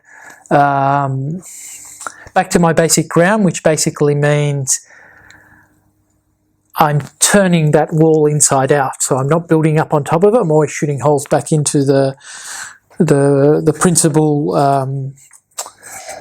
painting on the wall, if that makes sense. Okay, shall we give it a go? Shall we give it a go? I really should have selected, or I couldn't have selected because I don't have them, but brushes, I needed new brushes, but anyway. Let's give this a go. Now maybe we should grey it out a bit. First we'll grey it out and we'll give it a tonal coat over the top and get a slightly bluish. And a bit of a test run here. Ah, yeah, that's nice. Look at that. Look at that. So I reckon we grey over. We grey over.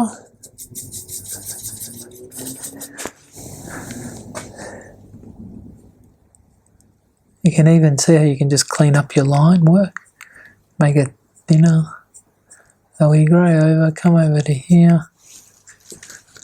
Already gives it a bit more of a sense of volume and body.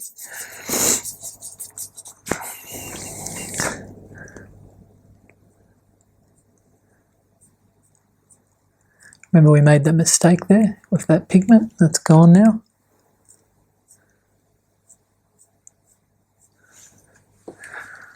I'm being very conservative, but now we'll go less conservative.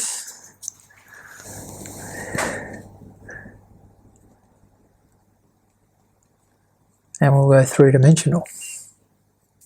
Oh, shit. I went over, it doesn't matter.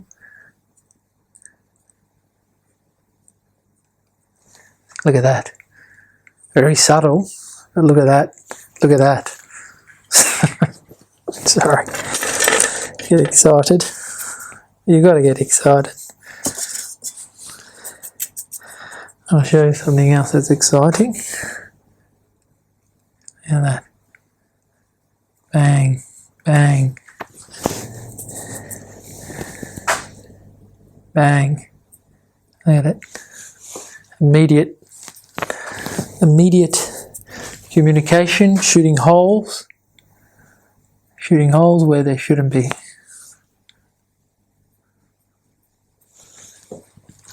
Cennini.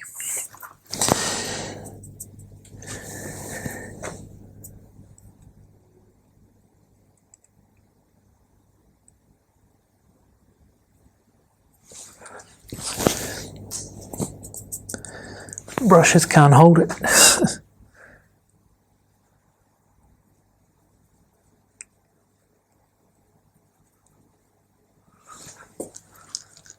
Really nice.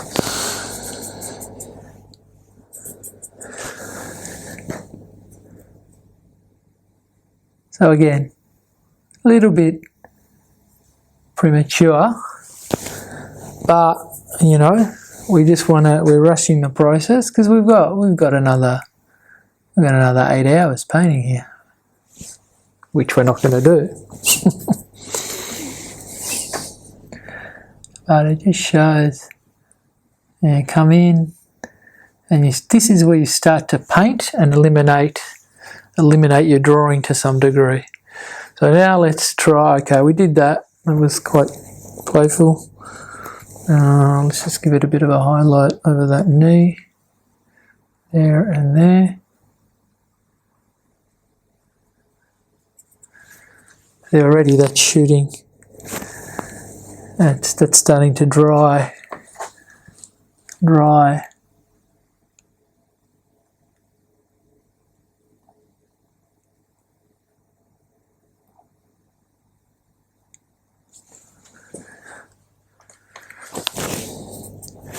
And this is where you actually also play with the three-dimensional aspect of what fresco is, which we've already said it's like watercolor, like gouache, like egg tempera, like oil, but it's also like sculpture. In the end, it's just perfect. Okay, little highlight there. Becomes a bit more three-dimensional. Let's do the same things with the highlights on the flesh. And then let's call it a day. So let's clean brush. Limited palette. Yellow ochre. Bring it over here. Strong yellow ochre. Very strong yellow ochre. Come out here with Cennini. Cennini it up. Cennini. Could do this with a palette knife too, but you know what? I've got to load my brush. Pinky it up. Pinky, look over at the drawing. Yeah, baby flesh. Are we there yet? Baby flesh. I'm going to do a test. Let's do a test. Do a test here. Oh, yeah, that's nice. It's nice. I can't really see anymore, but I don't know what to think. These dark lights. Bloody hell. I actually can't see them now. Okay. Let's just whack it in. Go blind, I say. Right.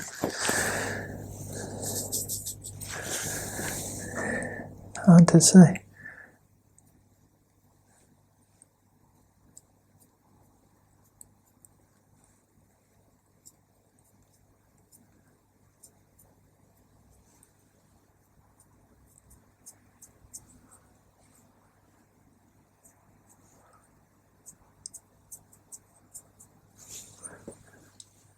Nice. Nice. We can probably be a bit more loose with the cam. Can't really find out where that. Oh yeah, there's a highlight. And you know, this is where you can become quite more expressive. Bring out those little rolls. Come in there. All your hard work's underneath. Work on top. Now, I can tell you that what I'm doing here is a little bit unethical in the sense that it'll dry way too light, but I am doing it for the camera to give you an idea. And because there is too much of the old Cennini in this one, but again, we come through here and I think we almost can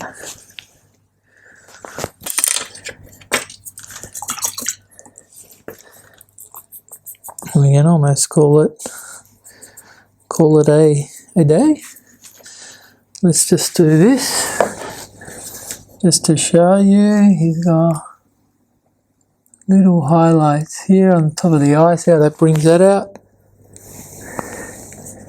You can do it even a bit more. Here, look at that. Bang, come on, pull it out. Maybe on the nose a little bit. Very far from the golden hour, but you know what? We've had fun.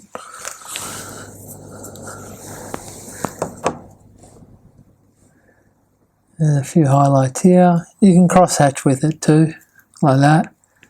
And the Eolo technique. There's a bit of a complete nutberg, the old Eolo. Highlight here, highlight there, highlight on the fingers.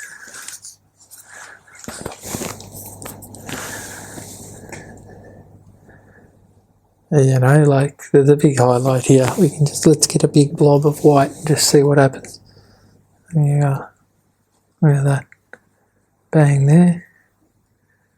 Bring that whole thigh, little thigh out. Lovely. Lovely dovely. There's a bit more happening here. So I'm not sure if the word is visceral, you know what I mean? It's, yeah, right.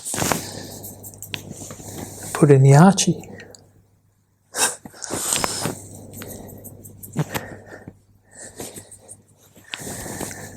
This shoulder is, from the beginning, was too yellow. Let's bring it right out. Bring it right out and lift it. Bloody brush doesn't want to work. Bring it out and lift it through here.